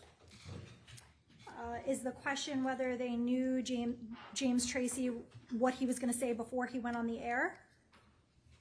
They knew he was going to say that the parents were actors, right? I believe so, because they had reviewed what he had posted on his site prior to that, so that's accurate. And so let's pull up Exhibit 108.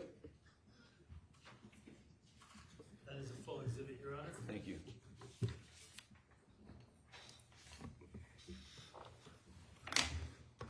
All right. Yeah, just pull up the text. Thank you.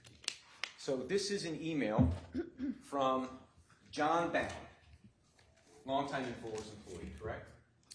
That's what it looks like, yes. And it's to James Tracy, right? Yes. And if we go to the second, well, let's just look at this first paragraph. I'm a producer for the Alex Jones radio show. We are on over 140 stations nationwide with a daily listener base of 3 million, right? That's what it says, yes. And then it says in the second paragraph, Alex would like to speak with you via video Skype or landline phone, right? That's what it says. And that's Alex Jones, yes? That's who he means, yes. The interview would concern this article, which is a link, right?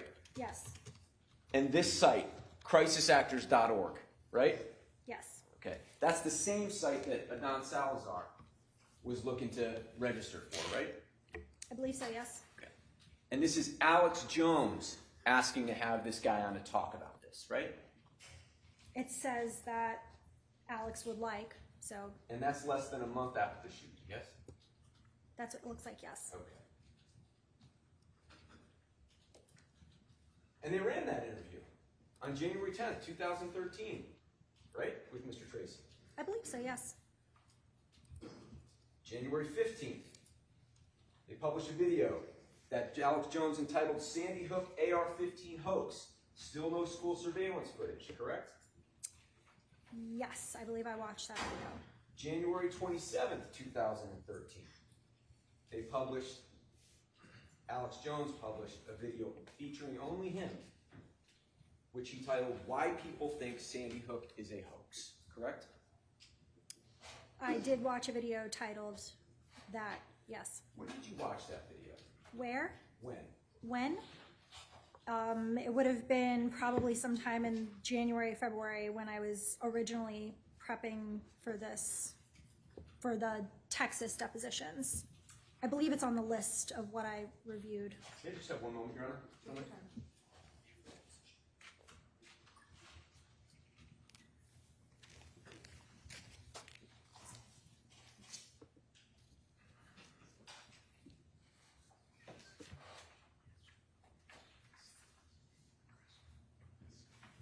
Sure.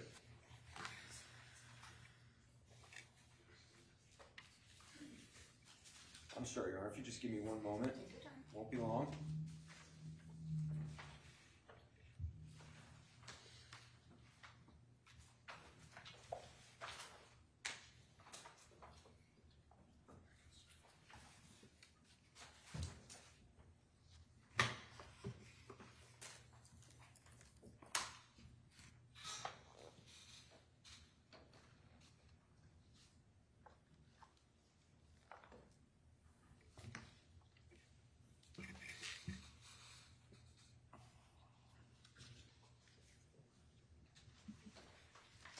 Ms. Paz,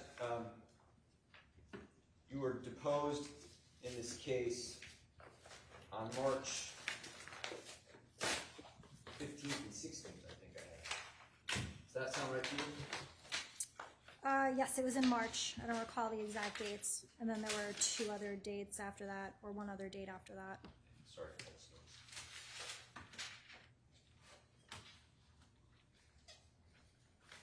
Now, I'm going to show you this if I can find it.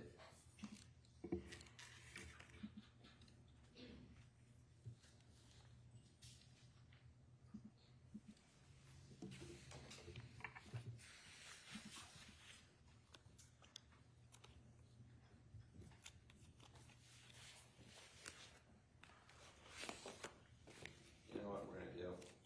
We're going to do this in a minute. I wasn't quite ready for this.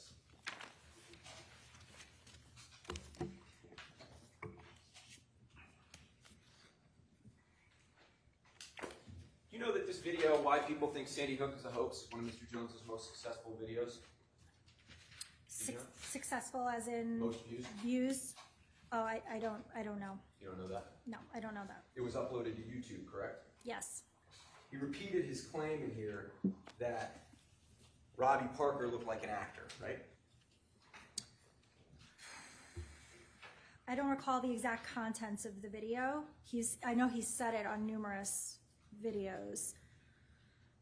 I just don't want to make a mistake as to which video, you know. I do. Right, I just want to make sure I'm specific as to which video we're talking about, and I don't recall if it's in this video.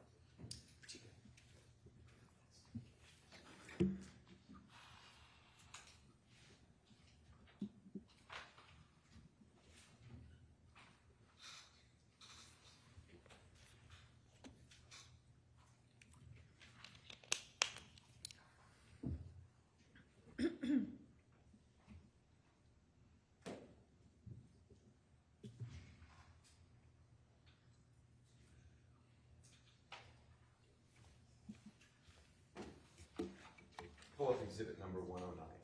109? Yes. Thank you. That is a full exhibit. Now, 2 days after Mr. Jones ran the video, Why People Think Sandy Hook is a Hoax, let's pull up the bottom email here.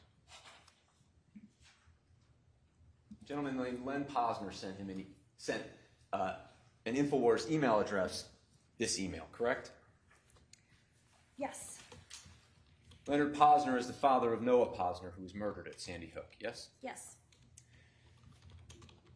And he sent it to the writers at Infowars.com, an email address, right? That's what it says, yes. And that's an email address that people can send emails into that's checked by Infowars writers, correct?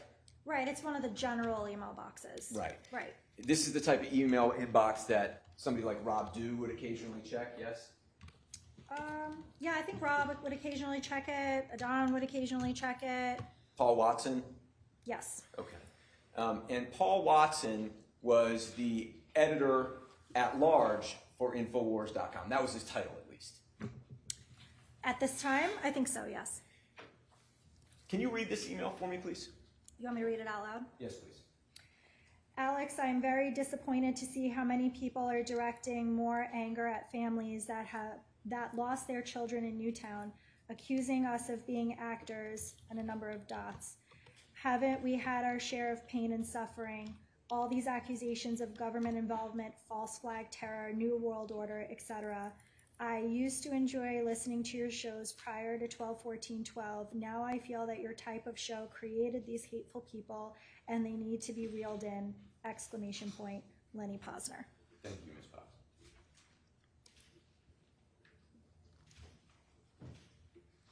And this wasn't one of these emails that just dropped into an email inbox and was never read. Actually, Paul Watson read this email, didn't he? Yes, I think he responded. And he responded to it. Yes. Let's pull up his response.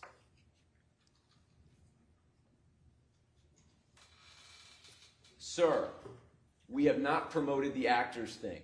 In fact, we have actively distanced ourselves from it. That was not true, was it? I think that there were still people at InfoWars actively engaged in the crisis actors line. Well, you know that to be the case. Well, Adon was still actively engaged in it, so yes. Alex Jones had just the 2 days before claimed that Robbie Parker was an actor, hadn't he? I don't know the dates, but I know he's consistently talked about crisis actors, Right. yes. Right. They're not just people. We just went through. They invited James Tracy on to talk about crisis actors, correct? Among other things, but one of the topics. Alex Jones on December 19th was suggesting that Robbie was a crisis actor, saying that he'd been given a card, right? You mean the article? Yes, the article, yes, talked about that. Paul Watson disagreed with Alex Jones, continuing to falsely claim that the families were actors and that Sandy Hook was a hoax, correct? He did. He told me as much when I interviewed him. And he told Alex Jones that, correct? He did, yes. Right. And Alex Jones did not stop, correct? Not at that point.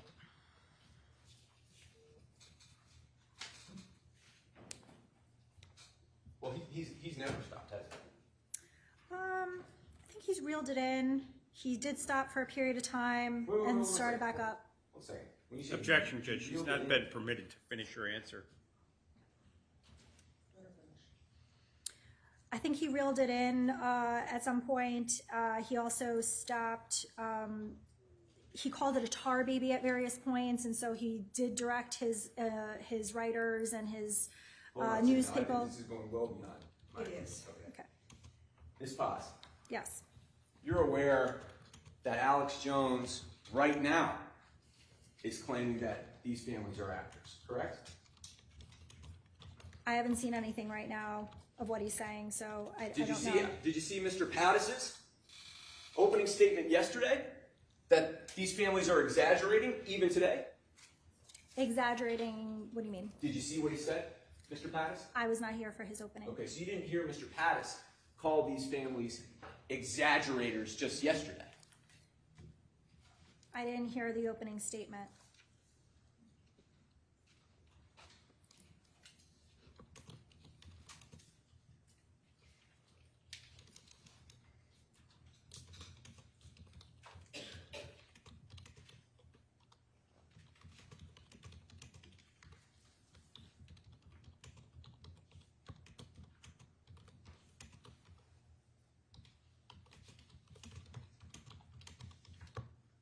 Len Posner was bringing to InfoWars' attention that even as of 6 weeks after the shooting, families were being harassed, targeted as actors, correct? Can I see the first part? Let's do that. Thank you.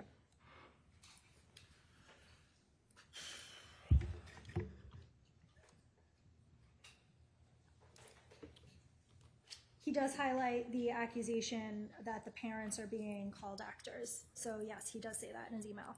Right.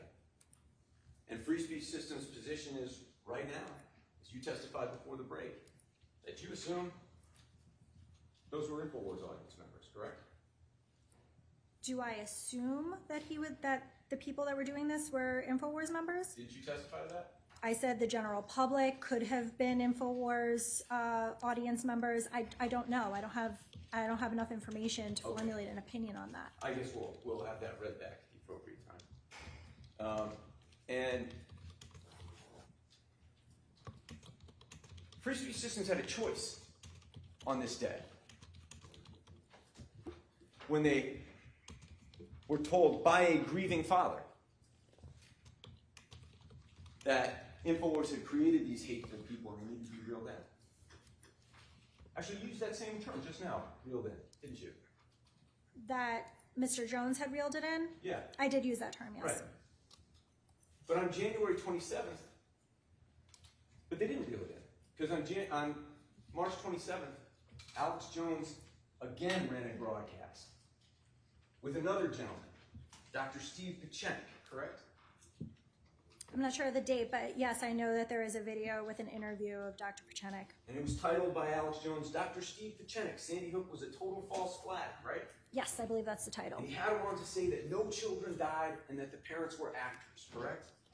That is what Dr. Pichenik said. And Alex knew he was going to say that, yes? I don't know if he knew that beforehand. Well, as soon as Mr. Pichenik said it on the show, Alex Jones said, oh, I got to get you back on to talk about this next week, didn't he? I think he did invite him back. Right. And that was April 1st when he had him back on. And this Alex Jones titled himself, Crisis Actors Used at Sandy Hook, Special Report, right? I believe that is the title. And that's where Mr. Jones said Sandy Hook involved a whole group of actors, right? Did Mr. Jones say that in that particular video? Correct. I don't recall.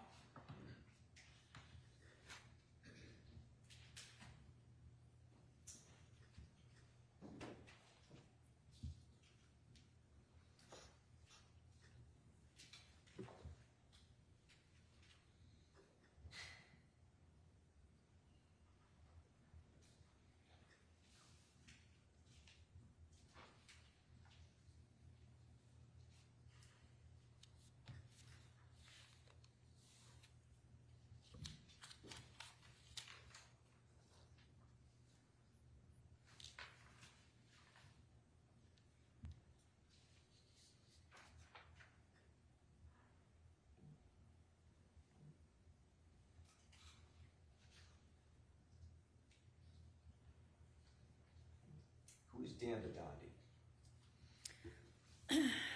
Dan Badandi is I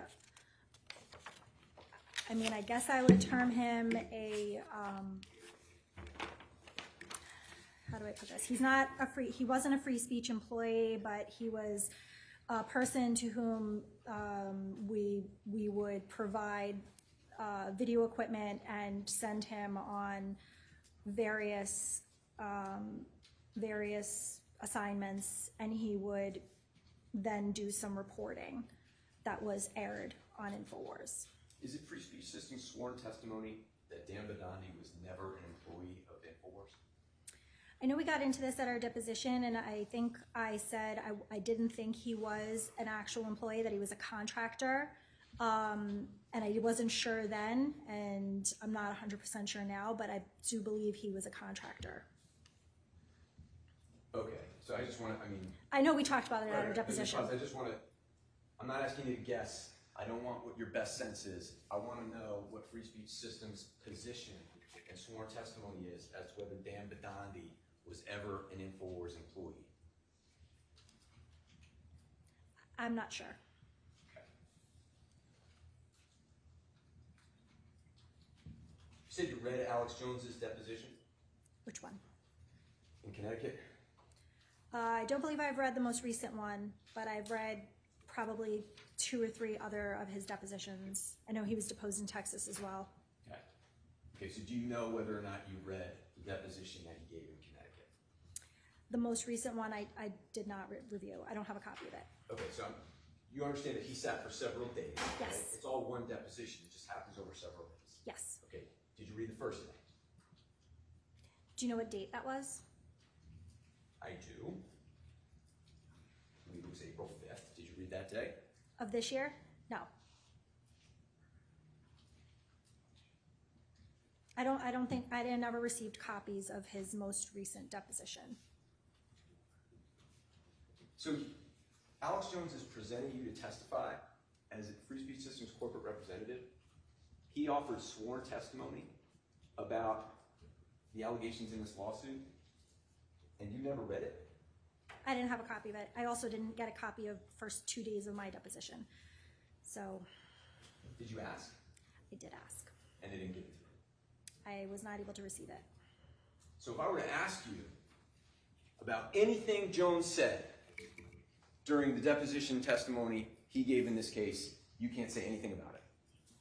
For those 2 days, no, I've not read it. So I don't know what he said. And you asked for it, and they didn't give it to you? I asked for my depositions, his depositions. I hadn't gotten copies of them, no. And that's because they didn't want you to know what he said, right? I don't think that that's the case.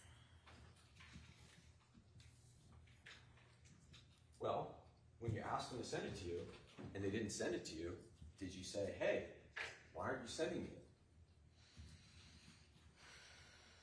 No.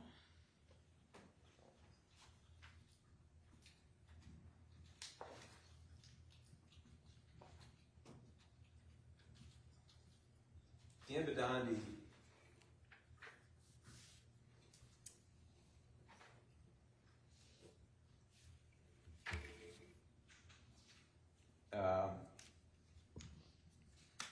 well, we'll do Dan Badandi some other time.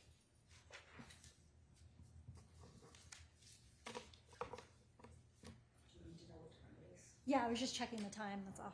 If you need to know what time it is, just ask me, otherwise you can put your device Oh, okay. theater mode. Do you know how to do that? Or airplane mode, so you're not I could probably figure that out. swipe up. Oh, I see it. Yes. I'm sorry, I'll Go ahead. I'm sorry, I didn't No, know if you asked a question. You're aware that in November of 2013, 11 months after the shooting, that a Connecticut State's Attorney's Office responsible for investigating the shooting released its report, correct? Yes. That report concluded that 26 people had been murdered at San Diego Elementary School, correct? Yes. That Adam Lanza was the lone shooter, correct? Yes. That staff members within the school had acted heroically to save children, correct? Yes. That EMTs were in the school searching for survivors and trying to treat anybody who might need medical attention? Yes, I did see that in the report.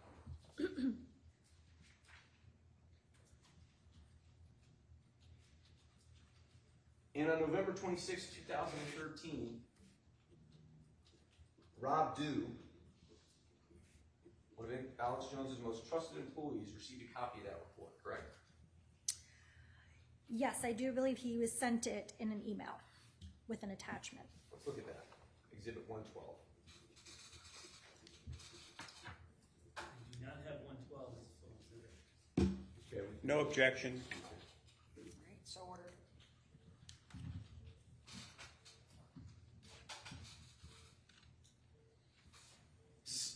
an email address changeshorses@aol.com, right? To Rod Dew and Kurt Nimmo, correct? Yes. Rod Dew, as we said, longtime trusted employee at InfoWars. Kurt Nimmo, one of the lead writers at InfoWars, correct? Yes. You know what Alex Jones said about this report? Do you know if Alex Jones read it? I do not know if he read it. I'm not sure. Did you ask him? I did not ask him specifically about the report, Do no. you know if he received it? Received a copy of it after Mr. Dew? At any time? I don't know. I didn't ask him about it. Okay.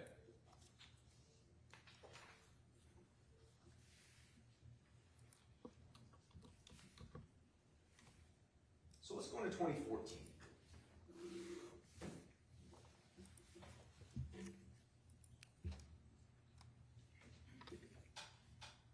Actually, you know what? Let's pull up Exhibit 120.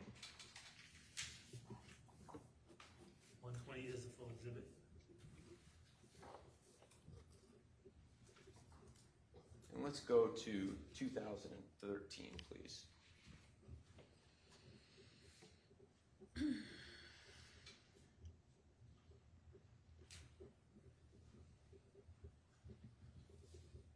Is there any way you can pull up 2012 with 2013 and still have to be big enough for people to see?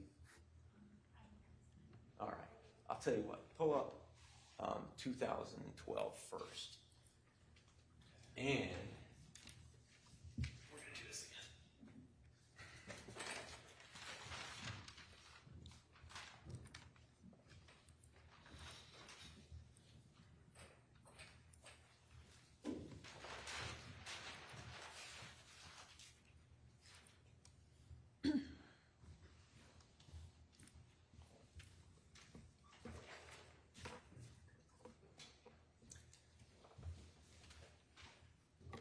Now, the jury's familiar with this exhibit by now, as are you, Ms. Paz, right? Yes.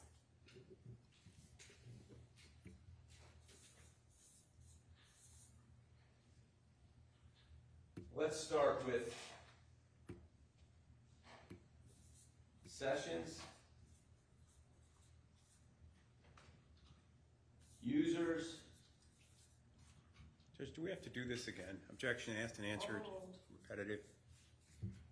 page views. Now this is 2012, right? So we're going to do, and we're going to use round numbers, okay, Ms. Potts? Sure. For sessions, 119 million, right? Total? Yes. Total, yes. I see total. that, yes. Okay. Users, 49 million, right? Yes. Page views,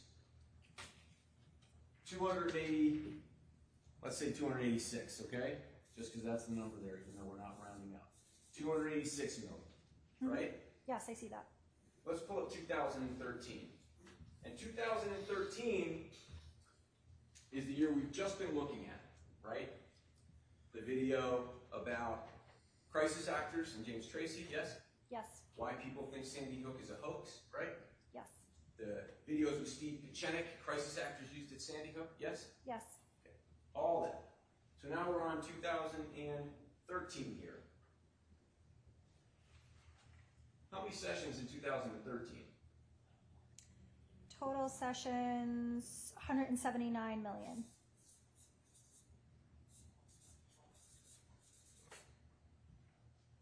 How many users? 73 million. How many page views? 427 million.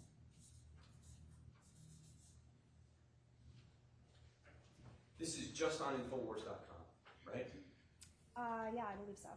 Not Twitter, not YouTube, not Facebook, right? Right. Just Infowars.com. Right.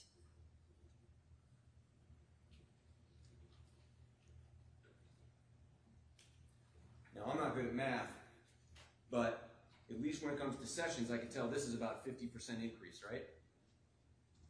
I'm terrible at math, so I will accept your representation. We'll have a calculator to it. Sure. There's no doubt in your mind as free speech systems that this represents a substantial increase in audience size over the year 2012 to 2013 when Alex Jones started calling this thing a hoax, right? There is an increase, yes.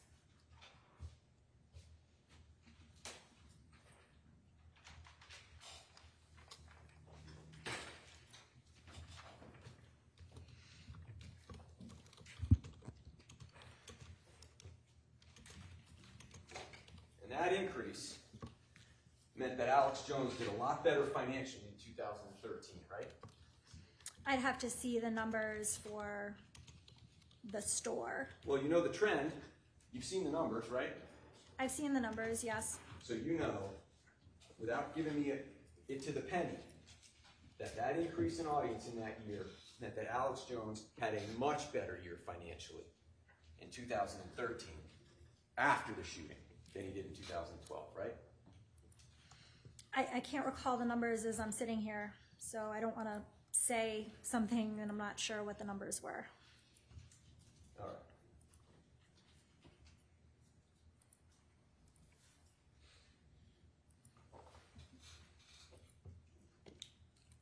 So let's go into 2014.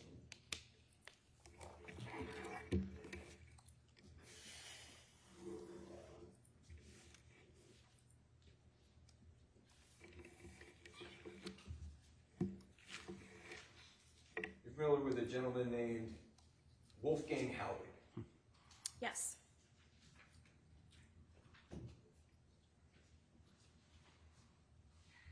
Came to Alex Jones' attention in the spring of 2014, yes? Not originally Alex, but yes, it came to InfoWars' attention somewhere in early 2014. I'm just asking about Alex. Was Alex aware of him? Yes. In early 2014? Yes. And Wolfgang Halbig was a guy who lived in Florida, right? Yes. Retired, yes? I believe so, yes.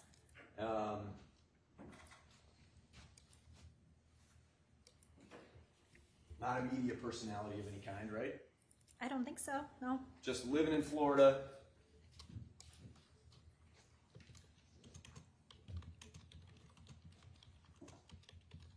Like any other person, right?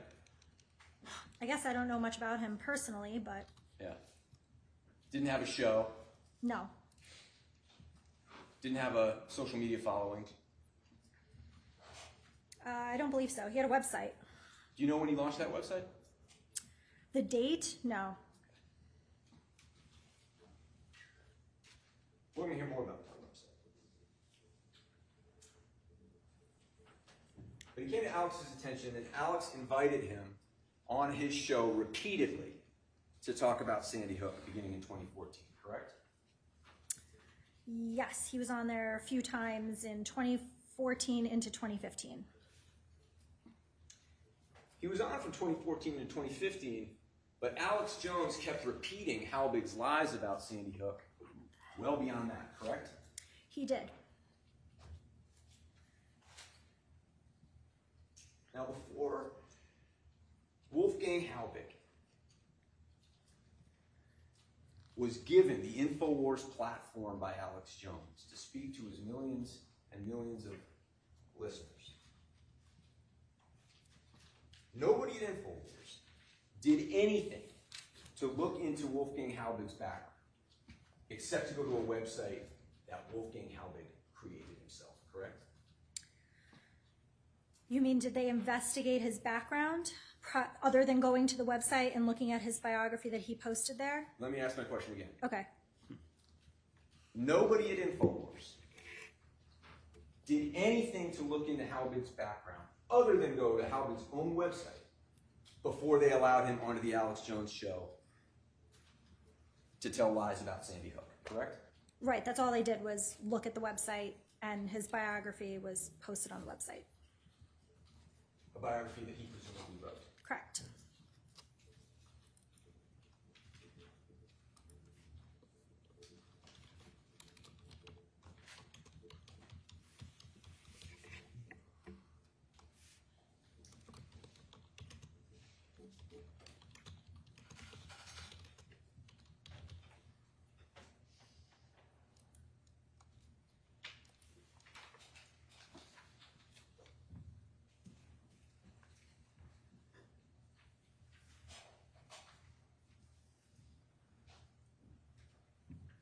The first time Alex Jones had Wolfgang Halbig on was March 14th, 2014, correct? I don't recall the date. I know it was early 2014. You recall that Alex Jones titled that video, Sandy Hook, False Narratives versus the Reality? I believe that is the title, yes.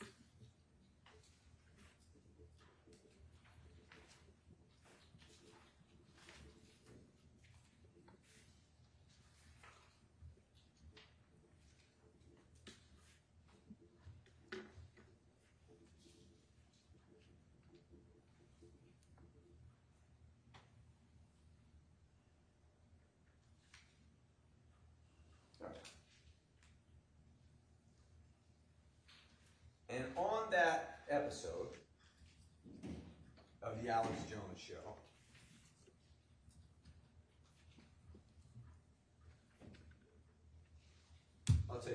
let's just play. Let's play clip 2. I'm sorry, 15B. This is 15B. That is a full exhibit, Your Honor.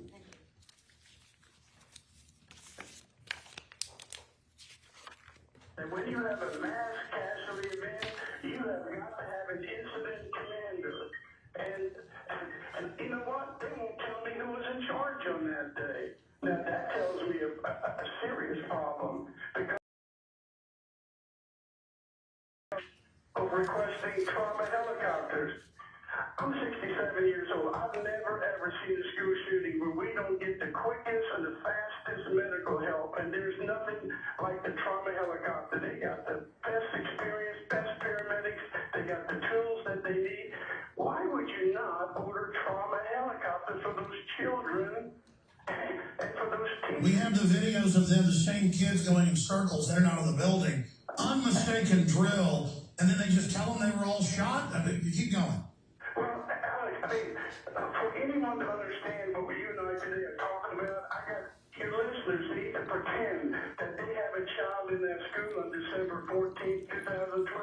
Please, listeners, pretend that you have a first grader, a little girl, little boy, you love of your life, and they don't order trauma helicopters knowing they may be seriously shot, clinging to life. And then, why would they not let the paramedics and the EMTs inside the school? Now, we made that decision. That is just unheard of. It's cruel. You need to provide medical attention. So they overrode the default. They overrode the default settings. Now, we heard a couple of claims in there, Ms. Paz. One was that there were no trauma helicopters dispatched, right? Yes, that's one of Mr. Halbig's, as he claims, 16 points. Okay. And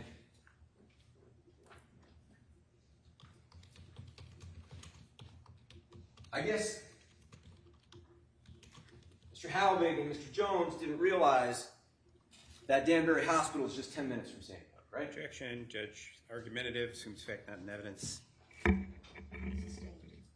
How far is Danbury Hospital from Sandy Hook?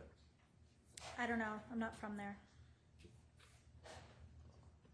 And Alex Jones said in this video, not Halbig, Alex Jones said in this video that you have kids walking around the school in circles. A clear drill. Did you hear that? I heard him say that, yes. That was a lie, right? You mean, was it true whether there were kids walking around in circles? Yeah. No, there were no kids walking around in circles. Right. Right. And then you heard Halbig say, and there were no EMTs allowed in the building, right? I heard him say that, yes. And Alex Jones knew that was false, right? I don't Objection. know. I don't know what Alex knew. Free Speech Systems was aware that was false because they had the report indicating that EMTs were in the school, correct? Yes, Rob had the report. He was sent the report. And in the clips you saw of yesterday's testimony, did you see Bill Aldenberg's testimony that when he was in the school securing it, that he saw paramedics in there? I don't remember whether I saw that clip of his testimony.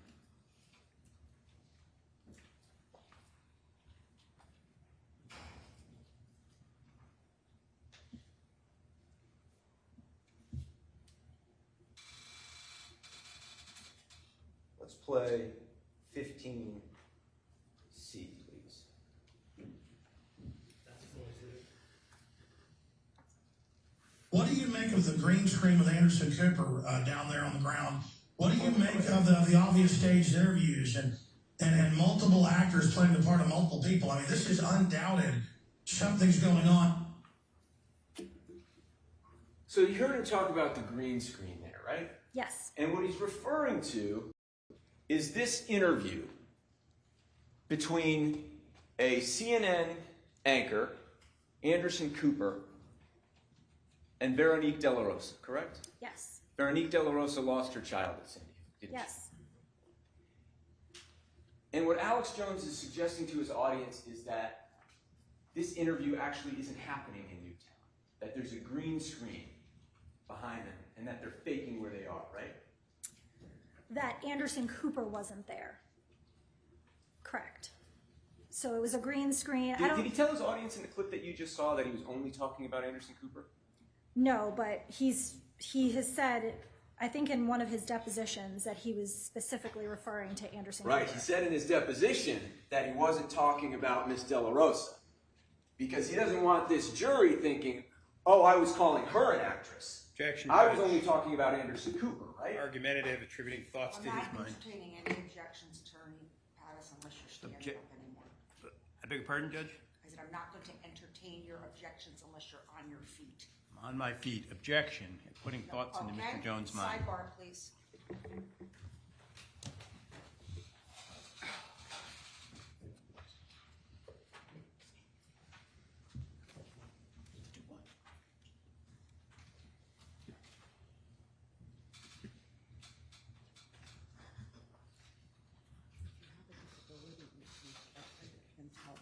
I would never disrespect you like that. That was disrespectful. You didn't even stand up. You just sort of got up a little bit and hunched over. I mean, I literally will not, I say it for the record so we have a good record. I will not, I let the last 3 or 4 go, but I will not entertain objections unless you stand up and inform me. I'm not asking for anything that's out of the norm. No, you're not.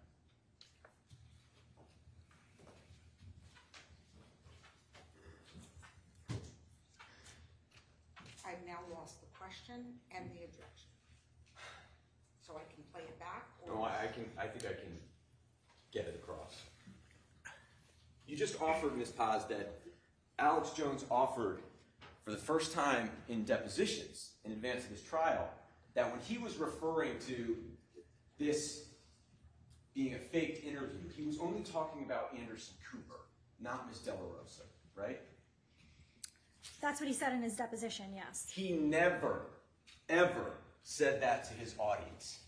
On the many, many times he claimed that this was a faked interview, and that's one of the reasons this whole thing was a hoax. He never claimed that it was just Anderson Cooper and not Ms. De La Rosa, right? I don't think he specified either way. All he said was that it was a faked interview, right? I believe those are the terms he used, yes. Okay.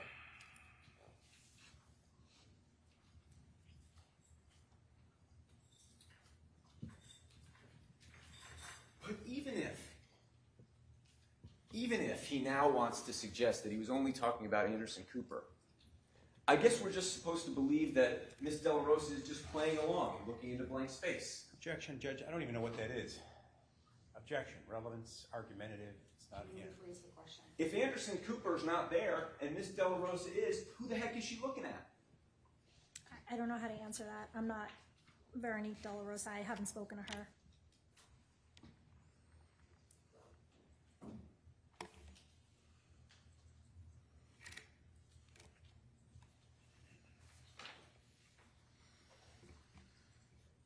You heard him say, in this last clip we just saw, you got multiple actors playing parts of multiple people, right? That's what he said, yes. And there he's talking about this claim that Bill Aldenberg and David Wheeler are the same guy, right? Objection. Speculating. Overruled. I don't know who he's talking about. He doesn't specify. I mean, it could be any parent, right? Maybe. Objection, maybe, Judge. This is argumentative, speculative. If she doesn't know, he can't make it up. Oh, this is a different question, so overruled. She can answer it if she knows. Maybe he was saying that Nicole Hockley, who lost her son Dylan, and Jacqueline Barden, who lost her son Daniel. Maybe they're the same person playing different parts, right? Objection, speculative, argumentative. Excuse me. Objection, speculative, argumentative. Do you know the answer? I do not. Free speech systems just doesn't know who he was talking. I don't know. He didn't specify. But we know it was the parents, right? I don't know that. I don't know who he's talking about. I have no idea who he's talking about. Ms. Paz, is it really your testimony to this jury, if it's all the videos that you've watched and all the testimony that you've already given, that when Alex Jones is referring to actors, you don't know whether he's talking about the parents? I know he has specifically referred to Mr. Parker as being an actor, and we talked about that, but that is the only person he's ever specifically referred to. How do you know that, Ms. Paz? How do you know that that's the only parent he's ever specifically referred to, when Free Speech Systems hasn't even given you all the videos? From what I saw, that's all I saw. Right, that's all you saw because that's all they wanted you to see, correct? I don't know how to answer that. I don't think they specifically withheld things from me. And you know that, why? I just don't think that they purposefully withheld information from me. Okay, so they would go in front of an audience of hundreds and hundreds and hundreds of millions of people and claim that parents who lost children were actors, but they wouldn't dare to withhold a video from you. Objection, Judge. Argumentative. Sustained. Let's move on. Now, after How Big came on,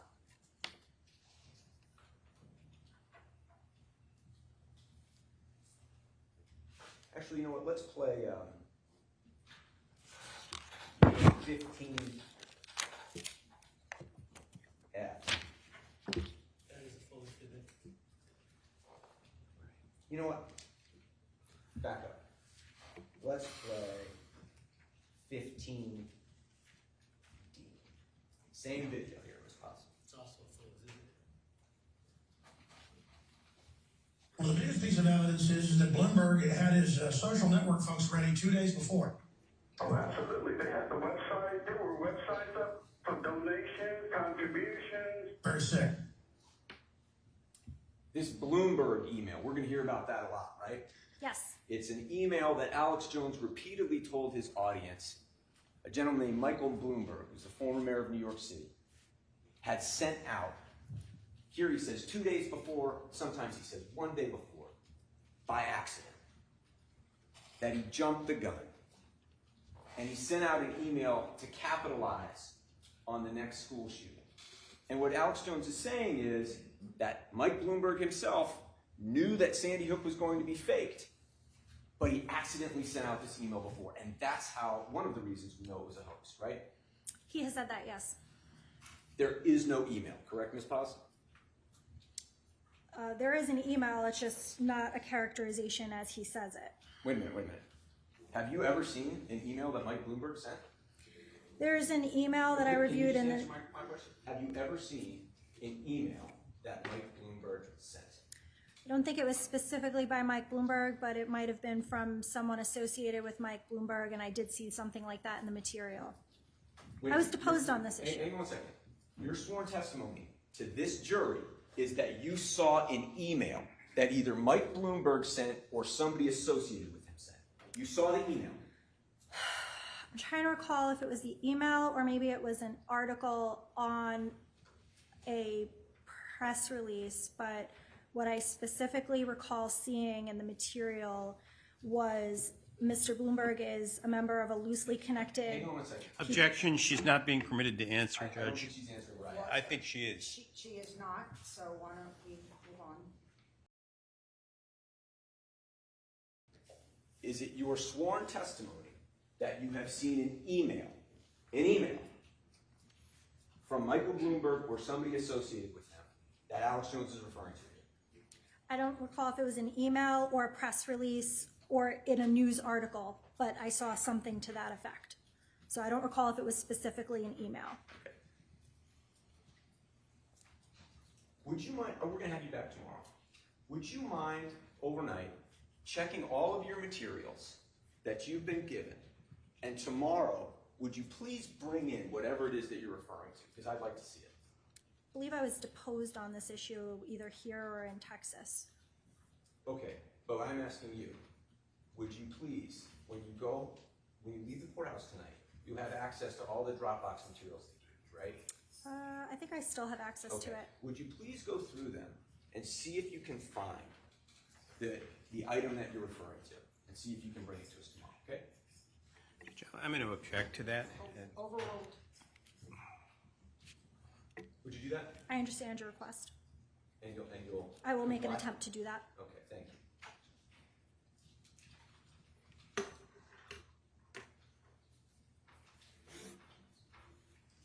Let's go to Exhibit 15F.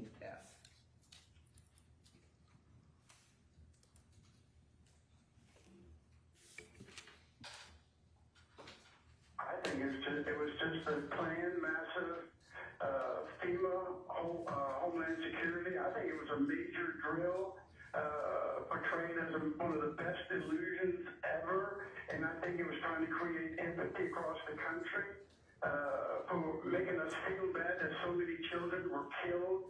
And look what happened in Connecticut. It worked. They're taking the guns away from people in Connecticut. And guess what? They're just law-abiding citizens, and they're using Sandy Hook as a nexus. It's a beginning, and if they're doing it in Connecticut, which is the next state? What's the next state? All because of Sandy Hook. That's right. And then there'll be another shooting, and oh, how dare you see, it's your fault. It's so obvious they're using it to disarm us. They admit it. And it's just a total hoax, any way you slice it. And so sloppily. Total hoax, that's what he said, right? That's what he said. Now, after this interview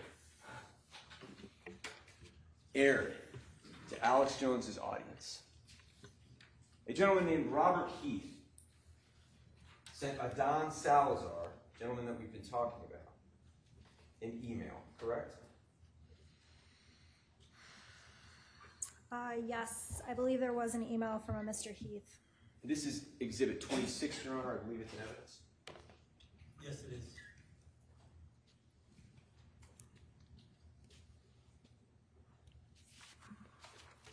It's not.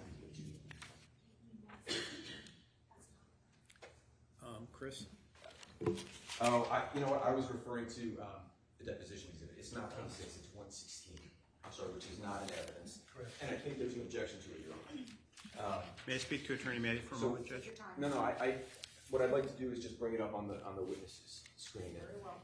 We'll do it that way. So what you see here, do you have it before you, Ms. Potts? Yes. Okay, what you see is an email from a gentleman named Robert Heath to a Don Salazar, correct? Yes. And as we've already discussed, Don Salazar was a writer at InfoWars. Yes. And the email is, in this email, Mr. Heath is warning Mr. Salazar about Mr. Howard's so-called credentials, correct?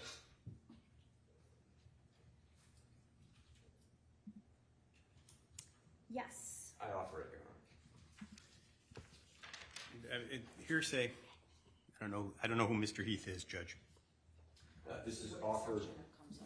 I'm sorry. This is offered to show notice to InfoWars and the extent to which they ignored warnings about Mr. Howley's credibility. That assumes the truth of the matter is asserted by Mr. Heath. I don't know who he is. Hearsay.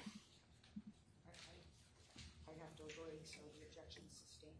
Let me see if I can go a little bit further here. You'd agree that let's look further up at that email. You seen that email after Mr. Heath emails Mr. Salazar? Mr. Salazar responds, correct?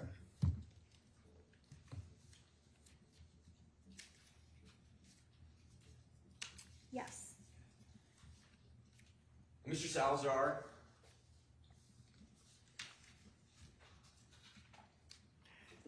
essentially informs Mr. Heath that he's not going to look into the concerns about Mr. Howley's credibility, correct? I don't object to the Salazar portion as an admission of my client or his agent.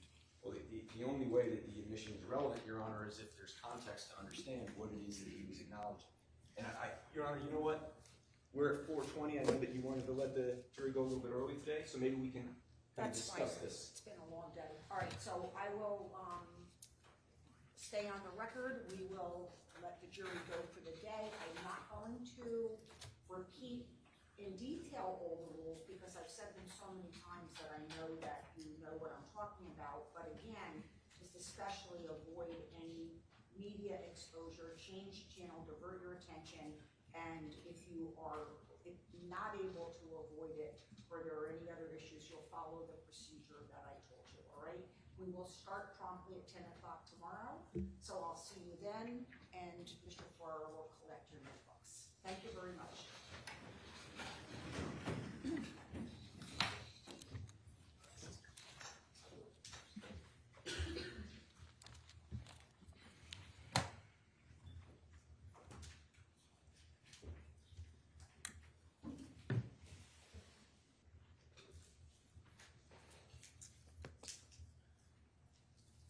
May Ms. Paz leaves the stand, Judge? May I step down? You absolutely may. Judge, the jury's out. I wanted to apologize in the presence of everyone. I didn't mean to convey disrespect when I didn't stand before. I just lost track of where we were. I'm sorry. That's fine. And please be seated. While we're on the topic, I think I would prefer any future use of that board not to be over there. Maybe you can find another spot for two reasons. One, I don't really like having the witnesses back to me at all. Yeah. And two, there's no barrier there with the jury, and I just think that we want to just keep a respectful distance. So maybe we can try it out right now if you want to see, because you may use it. Again, find a spot. I want to make sure Attorney Pattis can see it and the jury can see it. So do you want to try that now? I'll discuss it with Attorney Pattis, Your Honor. We don't need to waste the court's time. We'll figure out a good place for it. And may I speak to Mr. Mandy? We may be able to reach an agreement about 116.